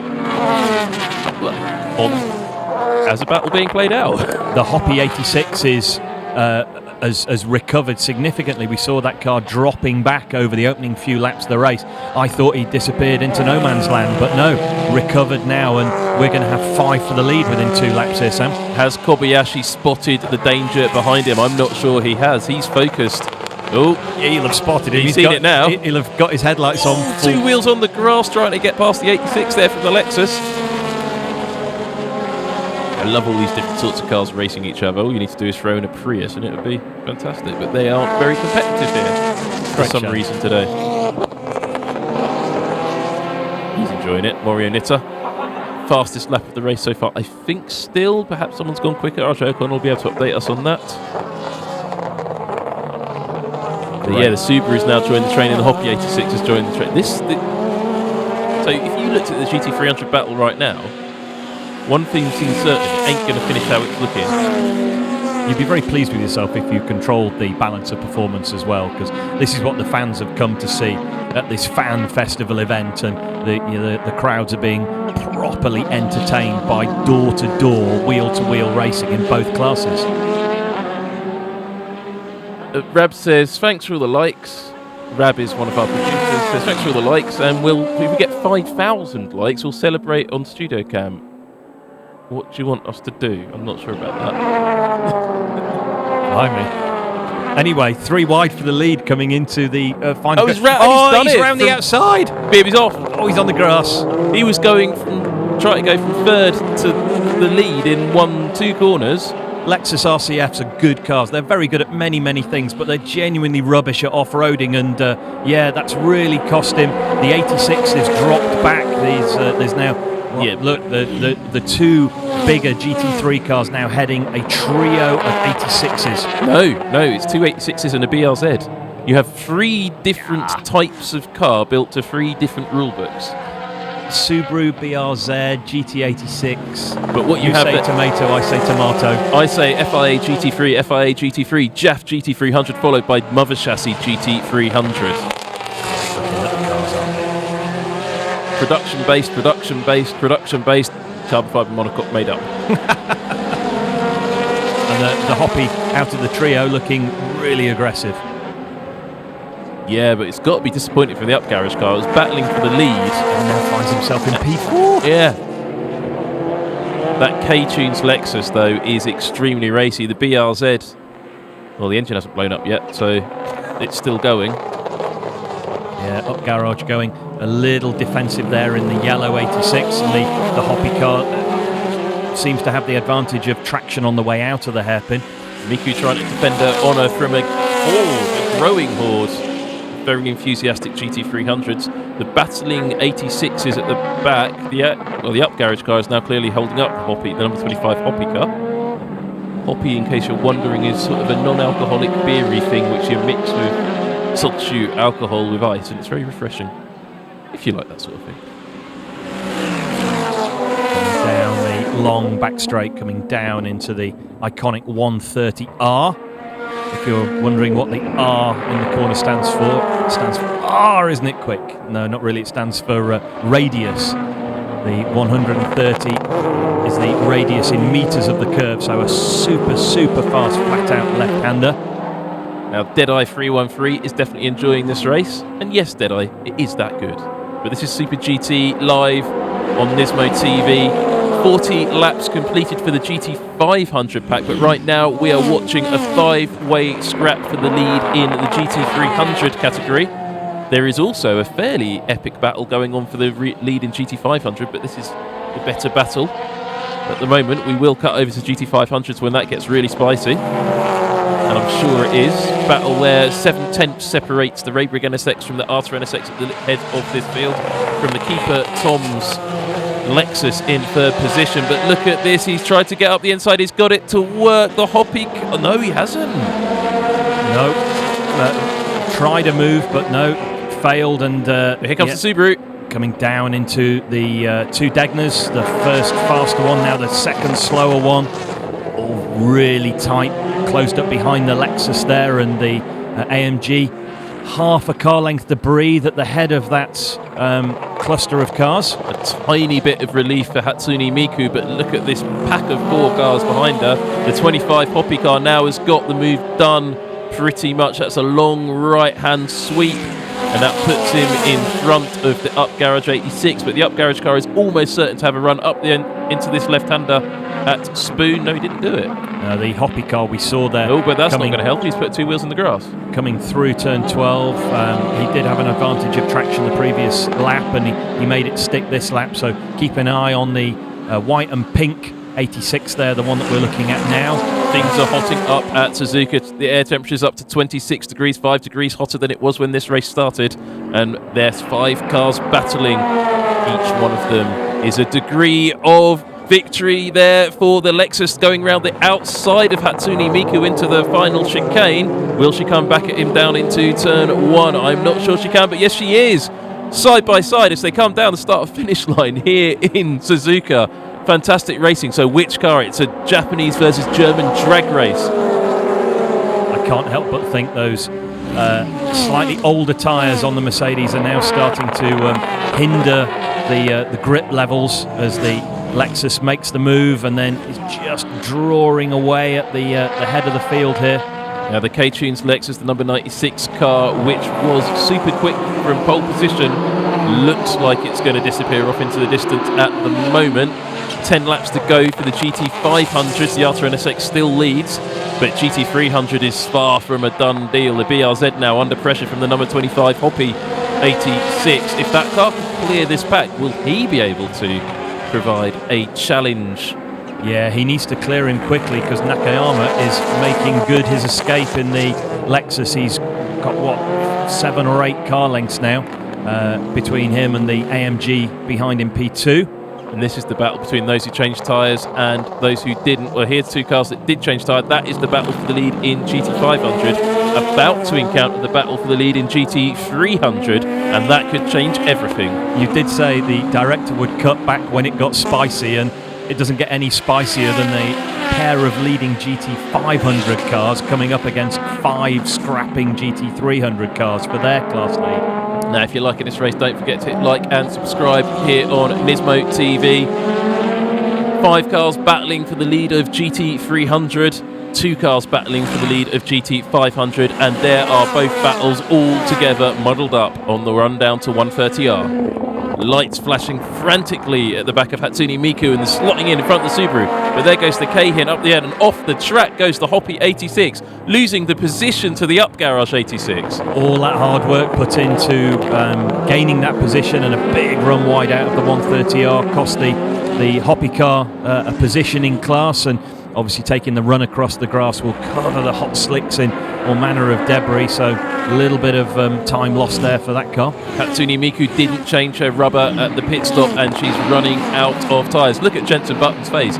He's as thrilled as everybody else watching this. Now round the outside, it's the 2 race leaders together, but look in the mirrors, the Raybrigg NSX is right on the tail. Oh, he's been blocked.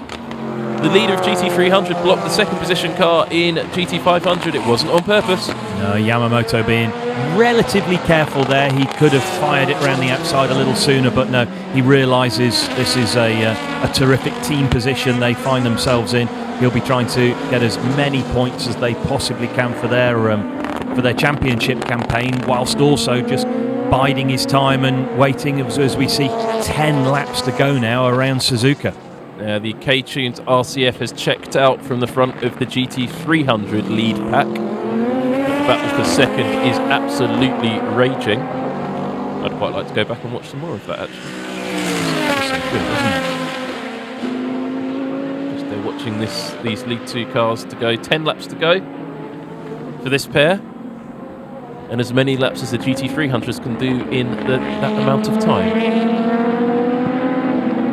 Jiri coming into a little bit of clean air. He'll be a good deal more relaxed than he was this time 1 minute 52 seconds ago when he was in that big gaggle of cars coming down into this super fast left-hander. This is a classic Super GT. There is the battle for 2nd position in GT300. The Subaru now trying to get a run on Hatsune Miku, and then those battling 86s behind. This is damage limitation now for the AMG. Not going to get on the podium at this rate. Round the outside goes the BRZ. Doesn't quite make that stick, but that will open up the opportunity for that. The Up Garage 86 get on the back. The Hoppy car's dropped back slightly there. Yeah, the Hoppy car I think is still struggling to overcome the time loss that it had only a lap ago, running wide out of the 130R, and Hoppy's weaving his tyres. He's losing. Yeah, you're right. He's lost his tyres. Driver's feeling he hasn't got tyre temperature. I think he's lost that. The tyres worn out. Yeah, possibly. But we said it would be marginal with a race of almost 2 hours in length. It's going to be. It will be spot on 2 hours. Looking at the clock. Yep. We think it's that tense as well. We know the Subaru chassis works well here at Suzuka, winning the race 1,000 kilometres last year. But right now, there is no guarantee that any of these cars will get on the podium. From a driver's perspective, looking at this, thinking, where would I like to be? Would I like to be in the slightly heavier AMG with very, very used tyres, or would I prefer to be in the slightly more nimble 86s? You know, I think I would go for the latter. Well, they all need to be looking in their mirrors, because battle is being joined. You may have spotted a Lamborghini and another Lexus behind this pack. They're just at the top of the screen. Those are the cars in 6th and 7th position. It's going to be a train of cars with Hatsune Miku as the driver of the train shortly, and the blue 86 holding a watching brief behind the AMG now will look to, as he did last time, position the car very aggressively coming into the final tight chicane. And that Lamborghini is getting ever closer. Look, there it is, the Minifa Lamborghini, and that's the Petronas-sponsored Lexus. And I can't quite see what the car behind that is, but I think that is indeed the car in 8th as well. It's one of the AMGs.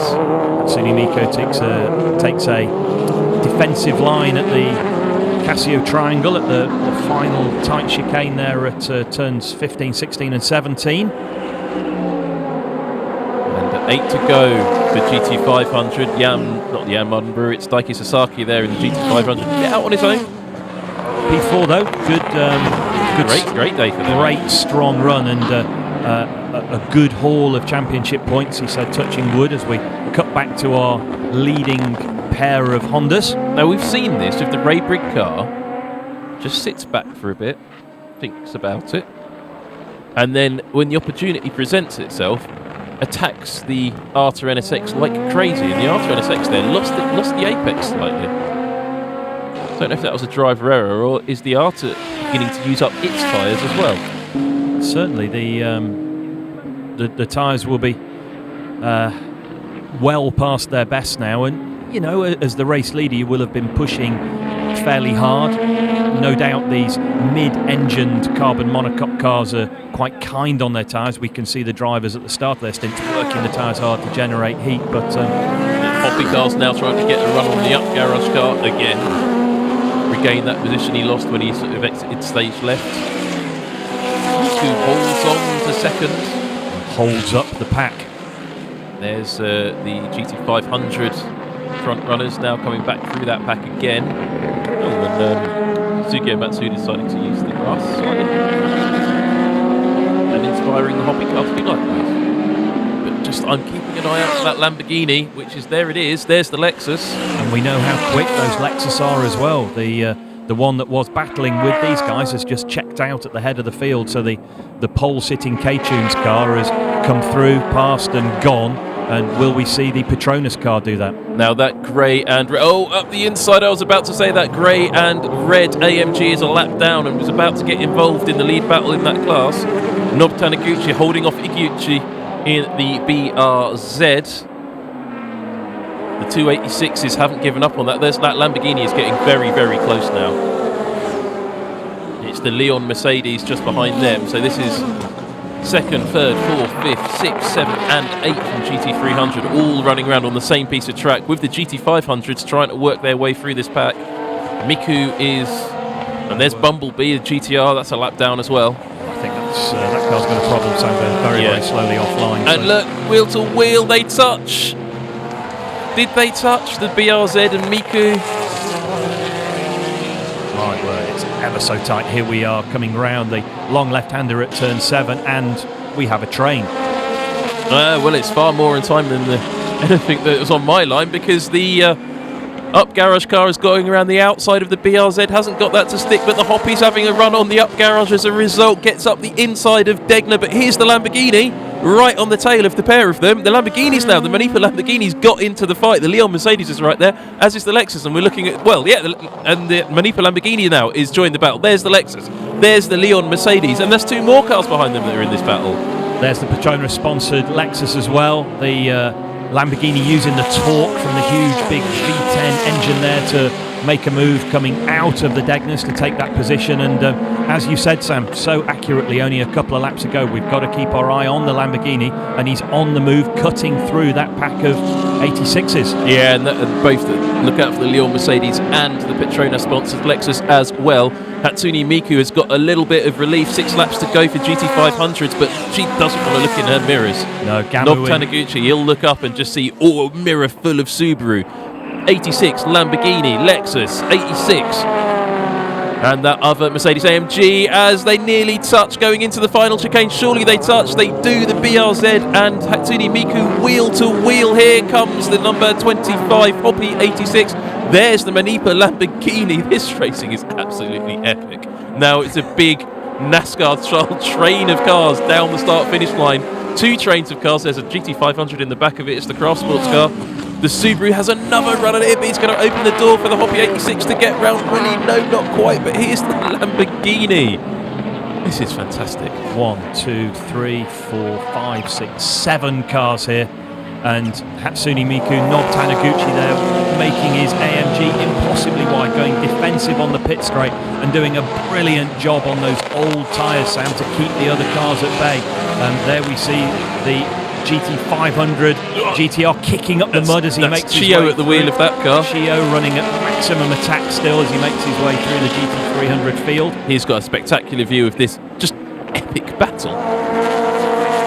As the Leon Mercedes is struggling with the Forum Engineering GT500 coming through. There's the Epson NSX as well. If you haven't clicked like, if you're watching this at home and you haven't clicked like, why? What's there not to like? We ask you to click like and subscribe. Just think about it. Think about why we love Super GT. And just look at this. Brilliant multi-class GT racing at one of the world's finest venues. What's not to like? Boom, bosh that button. Do you know, when I watch Super GT like this, I feel a bit spoiled. I tried to watch a DTM race the other day and I just couldn't get into it. No. I was like, where are the GT300 cars? Well, I watched this and think, there's not very many of them. Yeah, exactly. Or if you watch British touring cars, for example, great racing, but they're going really slowly. And these are super fast cars. GT500s are LMP1 fast. The GT300s are roughly GTE, the top GT AM cars, or the old GT Pro cars with new regulations. But trying again on Hatsune Miku, the Subaru. He's trying around the outside. He's got it. But will Miku hold on to third position? Oh, there's a Honda NSX GT500 way. Well, they're happy. Delight on the Subaru pit wall as the BRZ, the blue BRZ, makes his move. Nob Taniguchi goes super defensive to hold the... that's the Hoppy 86, the Hoppy but 86. no defence there. It's gone. Miku's tyres have gone, but will the 86 be able to get onto the back of the BRZ and do something about that? And still don't forget about that Manipa Lamborghini. There it is. It's got past, I think. No, that's the Hoppy. The Manipa Lamborghini is right on the tail of Miku right now. There it is, and there's that Petronas sponsored Lexus, but there's Suboi. He's a very quick driver. One to watch the future, I think. Yeah, show Suboi really fast and consistent, and doing a great job. 1,000 likes just gone over the 1,000 mark, and yeah, absolutely. Hashtag 4 laps to go. That button. Yeah. Bosh that button. Brilliant, thank you. Bash that button. Najiri, we'd almost forgotten about these guys actually in GT500. It's not like that isn't a close battle as well. Najiri leading. Najiri's checked out. Where's he has, yeah. Is that the tyres? Where's the Raybrig car? There it is. Okay, so that gap has gone out from half a second to 3.5. Yeah, I mean, look at the lap times. Now. 152.9 plays 151.5 on lap 48. So over a second lap. We did see a little bit of contact earlier with the Lamborghini and the Raybrig car. No initial damage, no tracking issues, didn't knock the suspension at all, but just wondering if perhaps he's having to save fuel. Possibly 4 laps to go. We could be into lift and coast mode. I think it's more like the tyres have gone though. Possibly, yeah. The Arta NSX run wide of the clipping point there again at the hairpin. Questions, as always, questions coming in about there's third position. Keeper Tom's car, Hirakawa, is hunting down second position as well. 4 to go. Can he do it? Lots of people talking about, as usual, talking about the relative pace of these GT500 cars and just how fast they are. Well, using Fuji Speedway as a measure, These cars are as quick or slightly quicker than an Audi R18 of 2014 vintage, running around Fuji Speedway, and probably are around the same pace as the Bicoles LMP1 or the new generation of Ginettas and the Lara P1 cars, as the Motul Ortec GT-R is sitting in 5th position, but Seguiuchi is not willing to let that stand. 5th position from the back of the grid, carrying 54 kilos of ballast with that fuel flow. What a result from the 23 car. Oh, and did they touch? Well, they will do in a minute. Very, very close coming out through turn 14 onto the back straight. And they are side by side into 130R, but the AU Tom's car has the advantage. But will Suge Matsuda have a run down into the chicane? It's a good overtaking spot, but it's difficult to do. He's not going to do it because, quite rightly, the AU Tom's car went defensive. Nick Cassidy sitting there with his teammate Nakajima. There are 2 Tom's cars. They are painted quite differently. The AU Tom's car and the Keeper Tom's car. 2nd position is Suboi. Even 6th position though, from the 2nd position is Suboi. Yes. Wow. There we go. Neatly done. Yeah, round the inside, and yeah, just positioned this car really wisely on the way in and made the move stick. Just going back to the GT500 battle, Sam, the 23 car to come from the back of the grid has done a brilliant job there, and 6th position will be a good haul of championship points going into this sort of early summer break now. Yeah, we'll be back for the short race, 250 kilometres at Chang International Speedway, or Buriram. Keeps changing its name. I think it's whether or not you're allowed to say the name of an alcoholic delicious beverage or not. Obviously in some countries alcohol restrictions on advertising mean that it has to be known as Buriram, but Chang, obviously, who knows? It says Chang on my list, so it's Chang to me. There we go. Never tried the beverage in question, so can't vouch for it either way. But the battle in GT300, we are kind of watching the wrong cars at the moment. I know there's only 3 laps to go. The K-Tunes RCF has checked out at the front of GT300, and the Arta NSX has checked out at the front of GT500. However, in GT300, the battle for 2nd, 3rd, 4th, 5th, etc. is still absolutely raging. Now, what are we seeing here? Oh! The AU car going off on the exit of turn 7. GT500 cross. So has that allowed Matsuda back through? Must have done. Into 5th. Absolutely must have done. Well, Nakajima doesn't seem too fussed by it, does it? Yes, no, it hasn't. No, so he's held the position. So how's he managed to hold that position? I mean, not quite. Let's just have a little look, see if there's any oil down. We've seen lap times falling away, and I was just wondering if there was a little bit of oil down there maybe, but interesting. What we hadn't seen in the GT300 battle is, just as I was about to say, what we hadn't seen was that the Lamborghini was right on the tail of Hatsune Miku and about to be released, and that's exactly what's happened. The Manipa Lamborghini gets past, as does the Petronas Lexus. The number 25 up garage 86 has faded a bit, but the Leon Mercedes is right there as well. But Hatsune Miku, the Team Good Smile Racing, clearly not their day. Getting 3 wide into the triangle, that's not going to work. But Miku is out of it for today. But will that Lamborghini now be able to set off in these final 2 laps and get on to terms with the Subaru? Gamu in the Leon Mercedes pulls up alongside the sister car of Hatsune Miku. The older tyres on the more colourful white and pink car really starting to show their age now as Gamu in the black car cuts by into turn 1. That strategy just hasn't worked for not stopping the tyres. They didn't last. Nobu Taniguchi not able to succeed. This time for Hatsune Miku, down in 8th in a few laps from the lead. Yep, 1st to 8th in 5-6 laps. And that's opened up the GT300 battle. Just a final lap for the GT500s, but we are again watching GT300. That's been absolutely fantastic racing. Where did that 2 hours go? I know, here on Nismo TV, live and exclusive. You watch this on catch up later on as well. There is our race leader in GT500, the Arta NSX. Looking like it's assured of solid victory. 3.5 second lead over similar Honda. Good race for Honda on the home circuit. Yeah, very, very good. They're delighted. Mr. Orange Jacket will be pleased as well, Sam. I know you're a big fan of him. That is his car. Number 8, Arta Autobacks NSX. The question is, in GT300, who is going to be second and third? Slightly anonymous race there for that Prius. Uncompetitive, both of them. Here at Suzuka, not quite sure why that is. Which There's is unusual. Miku. They normally go well here. Now here's Miku. She is just about to lose another lap to the GT500. And she will finish in whatever position she is now running in, which I think is 8th or 9th now.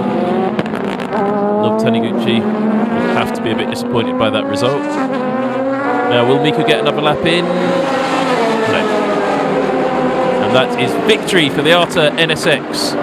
Oh no, Miku does get another lap. Victory for the Arta NSX here at the Suzuka 300 kilometers fan festival. But look at this battle going on down the back straight. It's the blue car versus the AU Tom's car. The blue car has got in front of the AU Tom's car. Where is the number 23? Oh, he's gone off on the way in. He's trying everything he can. Oh, they touch. Unbelievable. Who's going to cross the line first? That's got to be a moral hazard. It's the blue car. I think the Prius is going to get in front and stop the Tom's car from turning in. There we go. The Calsonic car comes out on the correct side of that one. The AU car looked very aggressive on the way down into the final corner. Big last lap lunge, but the Calsonic car keeps that valuable 4th position and a great finish there. P4 for Nissan. Well done. And here's the K-Tunes GT300 leader. Great result for Calsonic, actually. In 4th position and a stunning finish. Serenely, essentially, coming to the finish line, as they might say at the Monaco Grand Prix next weekend, whoever wins that. But the Saitama Toyopet sponsored K-Tunes Lexus hasn't really been challenged too hard in this race. It's just worked its way back up through those cars who didn't change the tyres at the pit stop, and they made it look easy in qualifying, and they've made it look easy on race day. So terrific results from the RCF there, and he comes through the final corner to take the checker flag and win GT300. And that was a fairly straightforward win. But who's going to be second? Good Look luck at with the that gap one. he's built up. Think how close it was a few laps ago. Only Look at 5 laps ago. Look at that gap. That Lexus just worked here fantastically. But we need to be looking back at the chicane. Hoppy 86 takes second. The Subaru third. There's the Subaru. Third. There's the Lamborghini. And there's the battle for the other positions behind him. Well, well, well. And there's Miku trailing home in 8th position. Disappointing for them. Victory, though, for Honda. Arta Autobacks, Nojiri and Izawa. Good result for them. The 100, number 100, Honda NSX GT.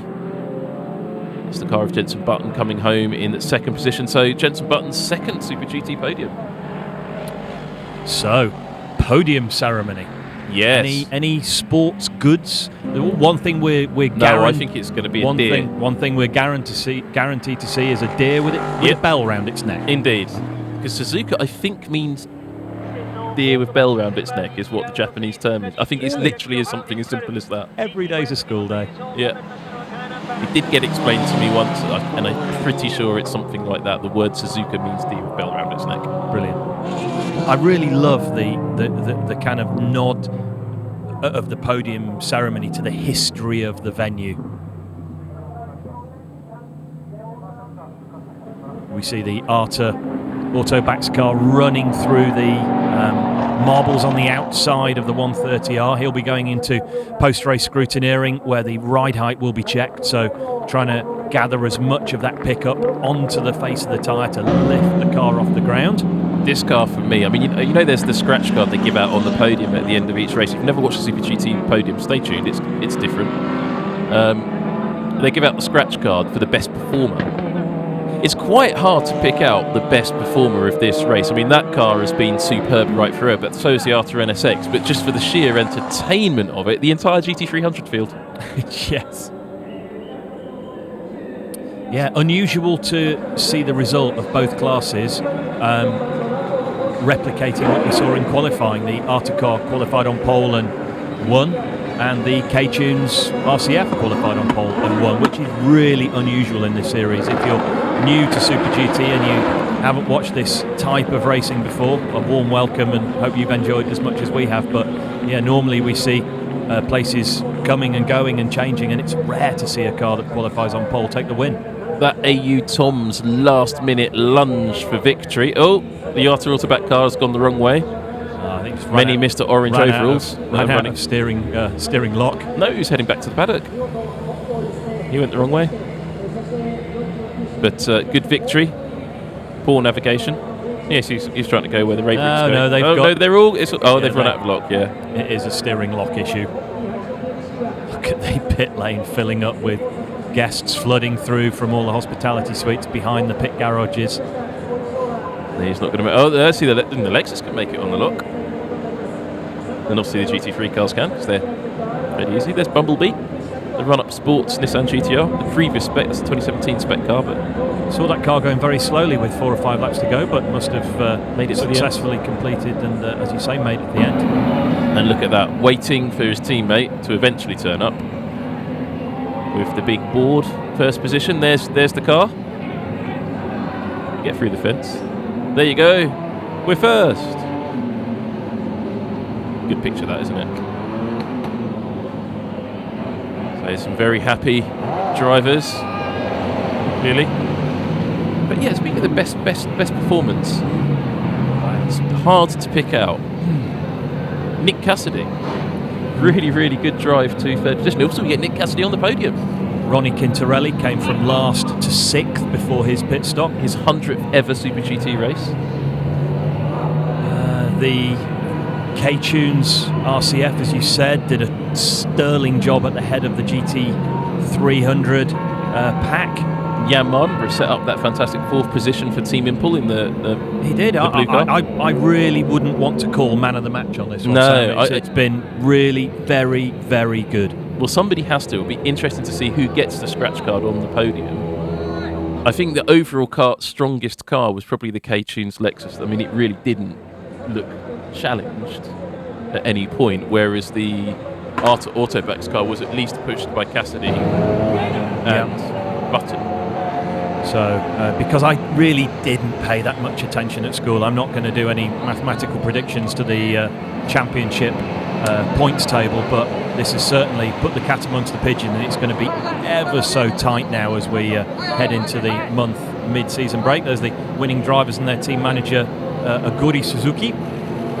We had actually, you just talk about Aguri Suzuki. The cars he raced in the Japanese Grand Prix here back in the 80s and early 90s were slower than the GT500 cars racing now. Yeah, that's incredible to think about, isn't it? Just amazing. So you think back to the iconic yellow camel liveried Lotus Formula One car, which he raced. It was slower. It was slower than this GT500 car. That's just incredible.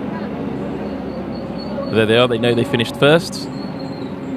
And they did indeed finish. We'll see. We'll probably be hearing from both Nick Cassidy and Jenson Button at the end of the race, though these interview and photo segments are a little bit confused sometimes. Here comes the Lexus has gone missing that won GT300.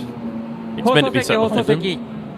So here comes the winners' interviews. These will all be in Japanese. So we'll bring you as much as we can of them, but they are in Japanese. He's enjoying a delicious branded beverage. Taste of Arta. He's happy. Was that hello, mum? Yeah. 2015年以来の勝利という形でパーフェクトな勝利でした。はい、スタートからね、ガンガン飛ばしてマージン稼ぎたかったんですけども、まあ Yeah, so he is just saying it's much better than whenever he was in GP2. He loves this winning thing. and he really likes doing it, and he just moved up to the position, but we were the first from the way go. そして野尻選手、いやーただではですね楽には勝たせてくれないようなシーンもありましたけど Super も、 Auto Backs logo on his chest there. そうですね、アウトラップは、He looks ト a ッ bit プ守り knackered, doesn't 抜 he? いて、 Yeah, he's その後から definitely worked hard this 山本選手が来 afternoon. てる Yeah, っていう definitely のがあっ worked たんですけ harder. ど It's relatively まあ、いつもの stressful, 山本選手の just レースを controlling a してた gap レー at ス the もそう front で of す the し、どこ field, のレー and スでも the 本当 Ray に Brigg 力 car 強い did レースを push す him る hard ん at one で、 stage. もう本当にいつ来るんだいつ来るんだと思って怖かったんですけど、 That's で pretty much も what he それよ said. りもとりあえず車を前に進めることだけを He said the chassis was 考 very え good, て the handling was なんと good. か冷静に最後まで終盤まで来たらちょっと終盤 He は looks 僕 a たち bit に分があっ emotional, て doesn't He he? does, yeah. I think he's very happy about Quivering it. lip going. なん Yeah. とか勝てました Oh, He's he's absolutely going. He's knackered. going. Yeah. 鈴木葵監督です。 He's less 簡単には emotional, he's 勝 just たせてくれないよと happy. Here's い a guru う昨 Suzuki. 日のですねコメントもありましたけども、どうでしょうか。そうですね、もういい商売じゃないなと思う、もういい仕事じゃない、もう本当に野 He 尻が didn't think 心 they が were 折れ going な to いでく do れっ it. て He 思 was ってる just 自分の unsure. He 心 was が折れてる tense. から。 But they did it in the よく頑 end. 張ってくれましたよ。 Happy about that. まあでもこういう勝利が続くとやめられませんよね。そうですね、なんか本当に嬉しいですね。 And he said the Honda is better than the おめ Mercedes, でとうございました。 probably. どうも。 Obviously. 以上です。 He's- That was definitely hello, mum. やったー Hello, my mum. They have competed. Now here, oh, finally the Lexus has turned up. The K-Tunes Racing. So they've definitely worked out they finished first. That's why they're holding up one finger. If you finish second, you hold up two. You finish third, you don't have your picture taken. You don't deserve to, really, do you? You just look disappointed on the podium. Podium ceremony, Sam. Here we go. I like the podium. When you say here we go, they've got to get there first. Oh, it's the enthusiastic girl. Amy's with us. You won. Well done, she says.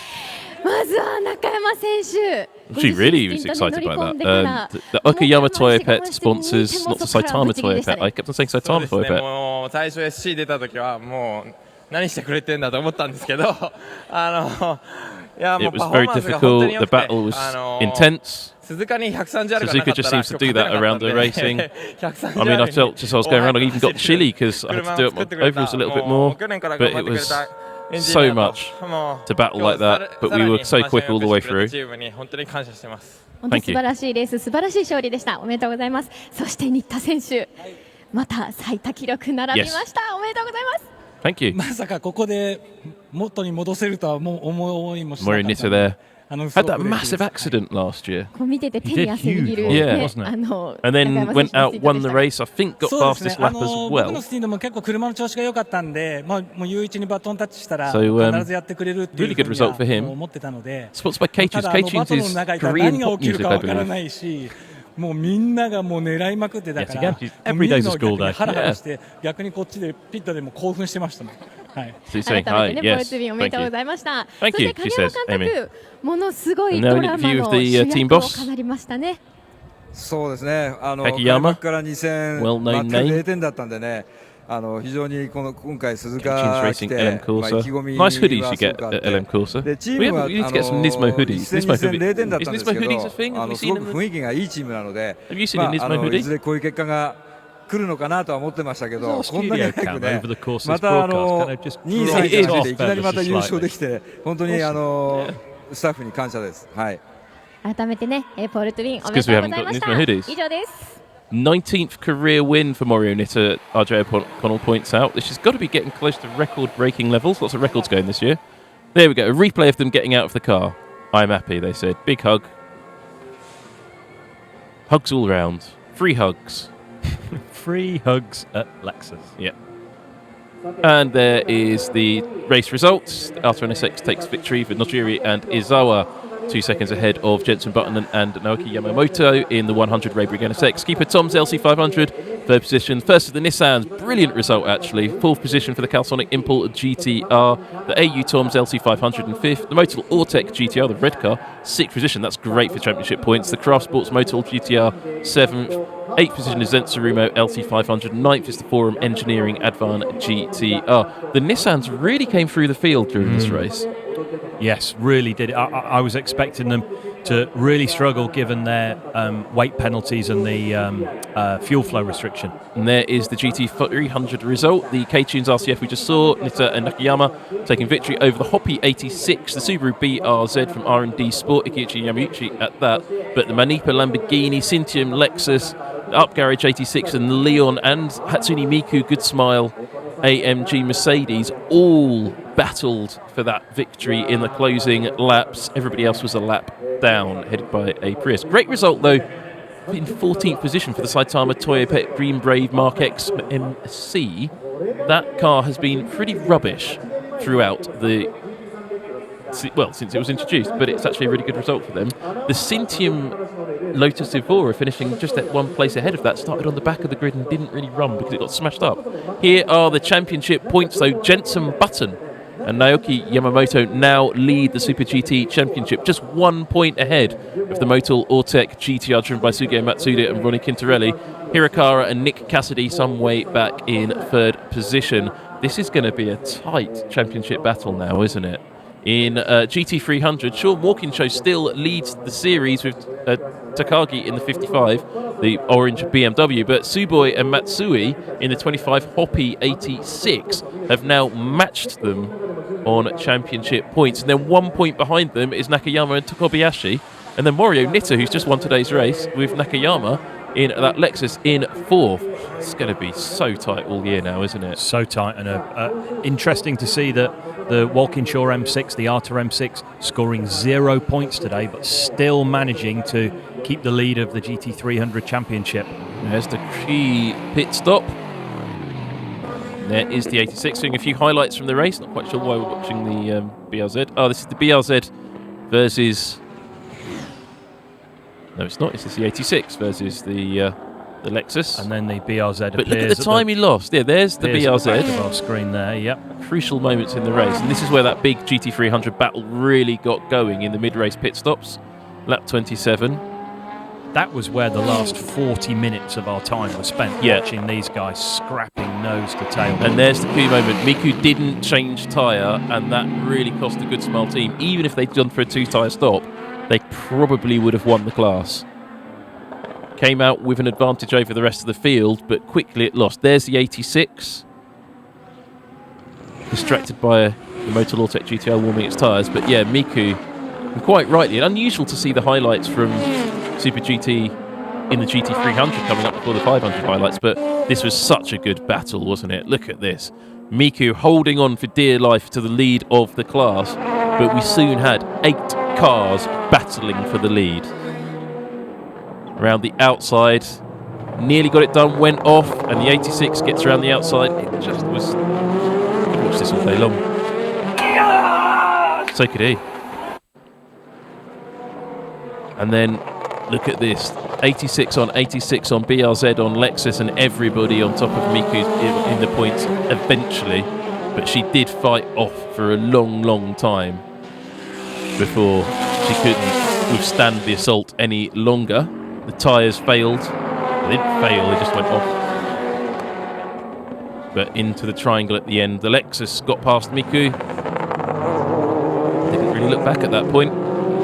The race was won at that corner. But look at the battle that ensued afterwards. This was just sensational stuff.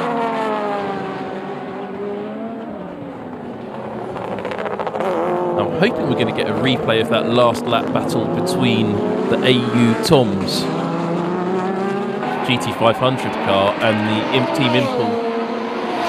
Yes, the Calsonic car. Yeah, that was a fantastic battle right at the end. Here we see how the Hoppy car got it through. Yeah, they've given up on that because they found the podium.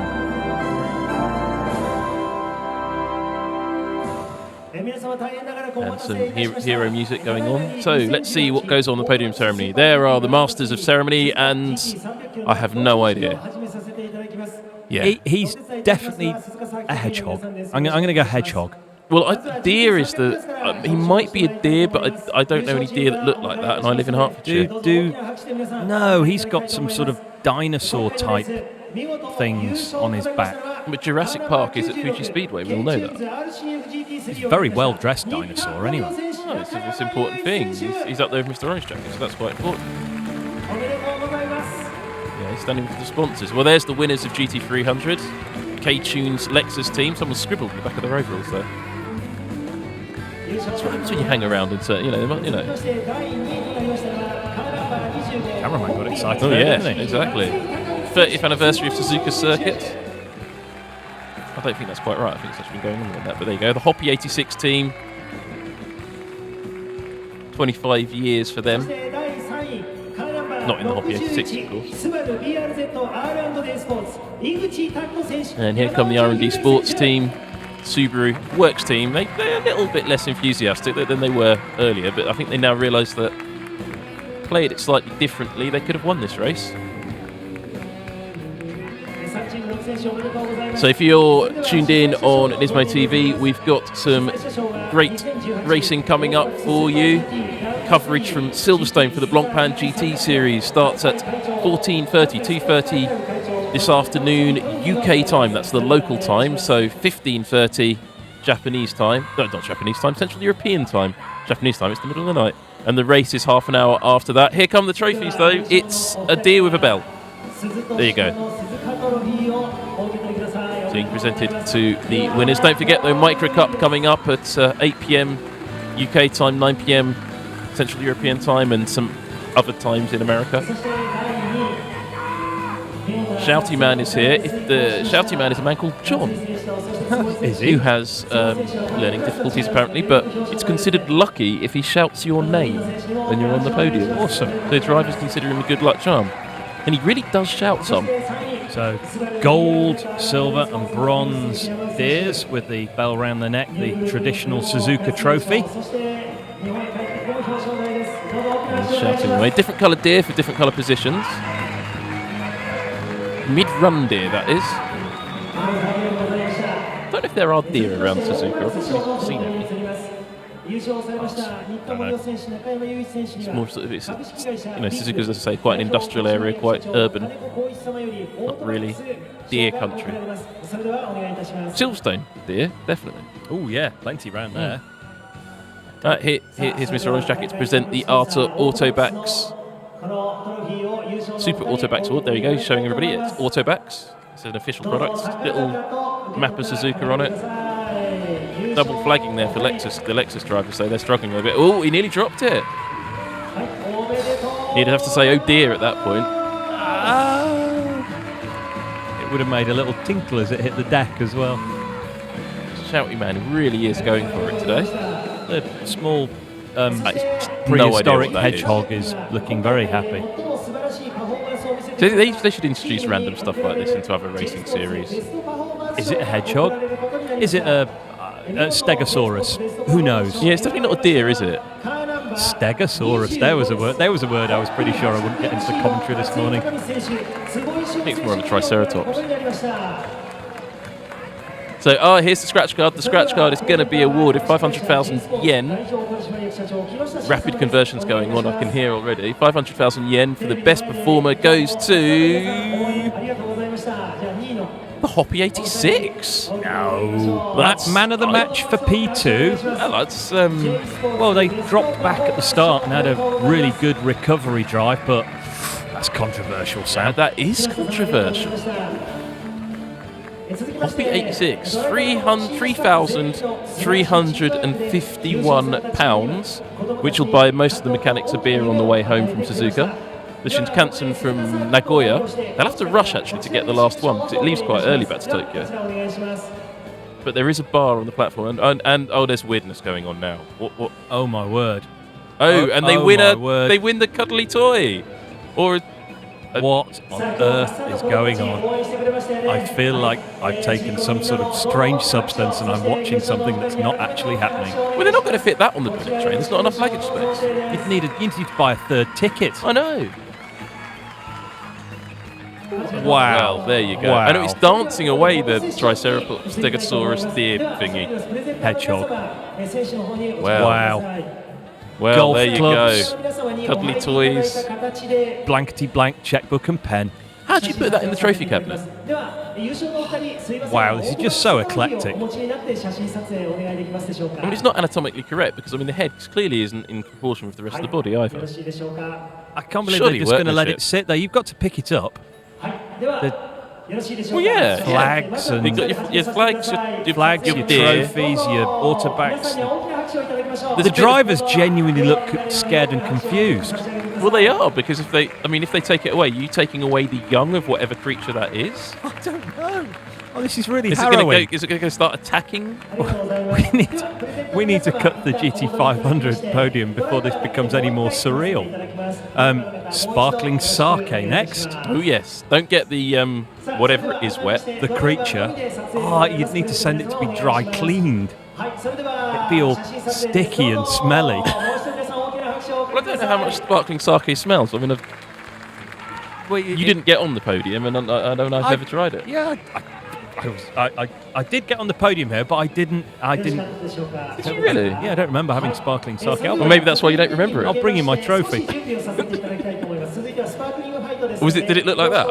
It's exactly the same. Exactly the You same. got the deer bell? Yeah, yeah. I think we need. Oh, we should have got that with you. I'll bring it next time. Yeah. Oh, somebody's rescued the young of the strange creature. Oh, and the Autobacks trophy. Mr. Orange Jacket obviously wanted that back. And there's the fans. Can we see Shouty Man? Are we going to get to see Shouty Man? There he is, at the front. Was that him? Blue and white Stripy. Stripy jumper, yep. I think he needs more attention. He's cool. So GT500 podium ceremony coming up. Here's a question for... Oh no, first they've got to squirt the sake. But there's going to be trouble for Nick Cassidy. But they pre-opened them. Oh, where's the fun in that? Pre-opened sake. Well, they've been warned that Cassidy isn't really capable, and he's on the podium again, so they've had to pre-open him. That's what they're all saying. It's like, no, you've got to get down, because, that's why they've opened him. Oh, what's going on there? Oh, is he? He's having a moment? It was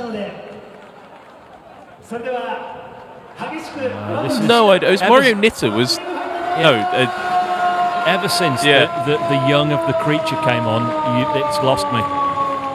So, Mario Nitta, they're taking the brunt of the sparkling sake. And full in the face there.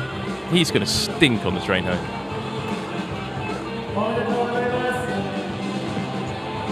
Arcadi 86. Well, the only person who's wet here is Mario Nitta, absolutely soaking. Can you imagine you have to go home in those clothes though? If your mobile phone was in your pocket, it'd be all sticky. No selfies on the podium today. No, we haven't seen any podium selfies. Might be like us, Rob, though, that they've got Nokias. This is true. There you go. Great job by the K-Tunes. I do like those Deer Bell trophies. Still can't believe the Hoppy team got driver of the day. I still don't. How of all teams? I mean, we spoke about who the best performer was, and the Hoppy team didn't. No, we gave them a short list of our top 4.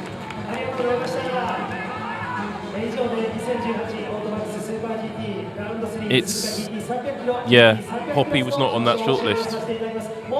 Not even close to being on that short list. I don't like those overalls with the scribbles on the back. It's all a little urban, isn't it? Yeah. The Subaru drivers, though, I mean, there's small patches of their overalls that don't have logos on, so they have to address that for the next race. It always giving his flag away. Oh, no, he's giving it to Shouty Man, I think. There you go, yeah, he did. Brilliant, really good. Well done. So, next up is the GT500 podium, but while they're looking for the GT500 drivers, let's look at the calendar. Next race up is the Chang International Circuit. See, it does say Chang. On the 1st of July, that will be live here on NISMO TV. That's the race from Thailand, 250-kilometre race there. 300-kilometre, actually, our records now say. They've changed it. Then followed by the 500 miles of Fuji, 500 miles, not kilometres, on August the 5th. Then the SuperGT Intercontinental GT Challenge, Suzuka, the 10 hours of Suzuka, that's on August the 26th. Sugo, that crazy 300-kilometre Super GT race at Sportsline Sugo is on September the 16th, followed by Autopolis, another race that always produces good action, on the 14th of October. And then the season rounds out, as it usually does, at Motegi with a little 250-kilometre race on the 11th of November. But here are the winners of the 300 kilometres of Suzuka. It's the Arta Autobacks team. I think we're going to see tears on the podium. He almost went during the post-race interview. He had another little wobble there. Requests coming in from you on the chat. You'd like to see some official baby creature merchandising, please. I think it'd be a great idea. Nismo merchandises. There's a bloke from the southwest of England.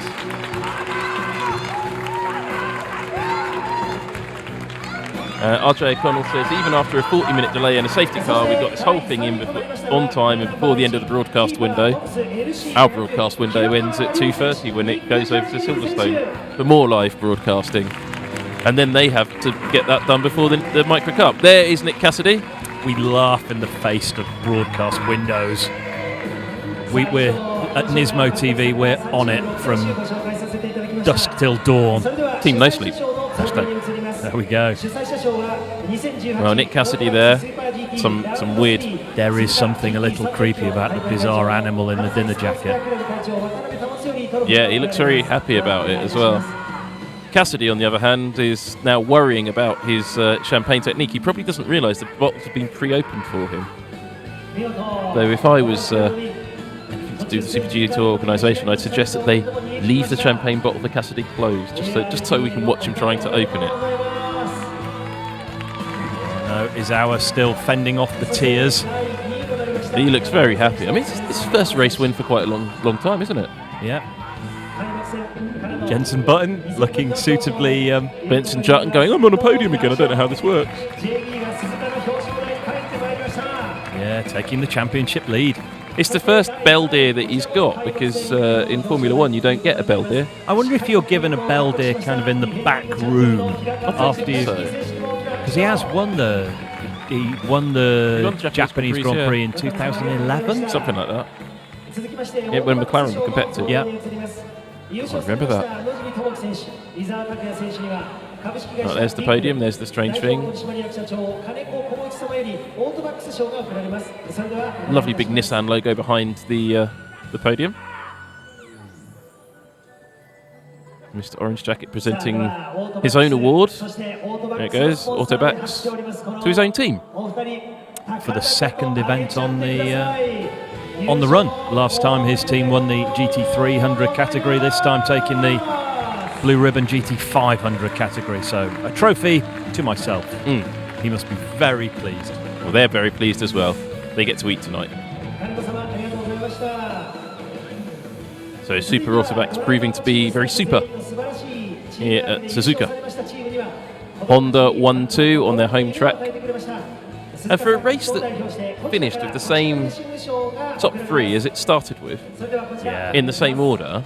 Really, really unusual. Speaking of unusual. I have no idea what it is. I mean, I know it's something to do with the track, but I've literally no idea what it is. RJ, help us, RJ O'Connell, your only hope. He's probably turned off. He's probably finding it all a bit worrying. No, he loves this. Everybody loves it. It's just taken our eclectic podiums to a whole new, slightly scary level. Benson is a bit gutted because he hasn't got the big inflatable, the big stuff. Can you imagine if Jenson had been given the young of the strange creature in the dinner jacket to hold on the podium? Well, he'd have to get that home as well. Can you imagine that? Can you imagine like customs in it? You know, when you get back to Heathrow, like. Well, I was just thinking more of the helicopter from Nice Airport back to Monaco with your bizarre creature. Have you got? You'd have to hang it underneath. Have you got a quarantine certificate for that? He looks quite happy though, doesn't he? He looks relieved he hasn't got it. Cassidy's looking worried though. He knows the champagne's coming, or the not champagne's coming. He knows. He thinks he's going to have to open it, but he knows he doesn't. But even Jensen's looking over, saying, "You're going to have to go through this." Well, at least he found the podium this time. Jensen Button's never been great at finding podiums. In Monaco, his Monaco Grand Prix win, famously, went in completely the wrong place and had to run back.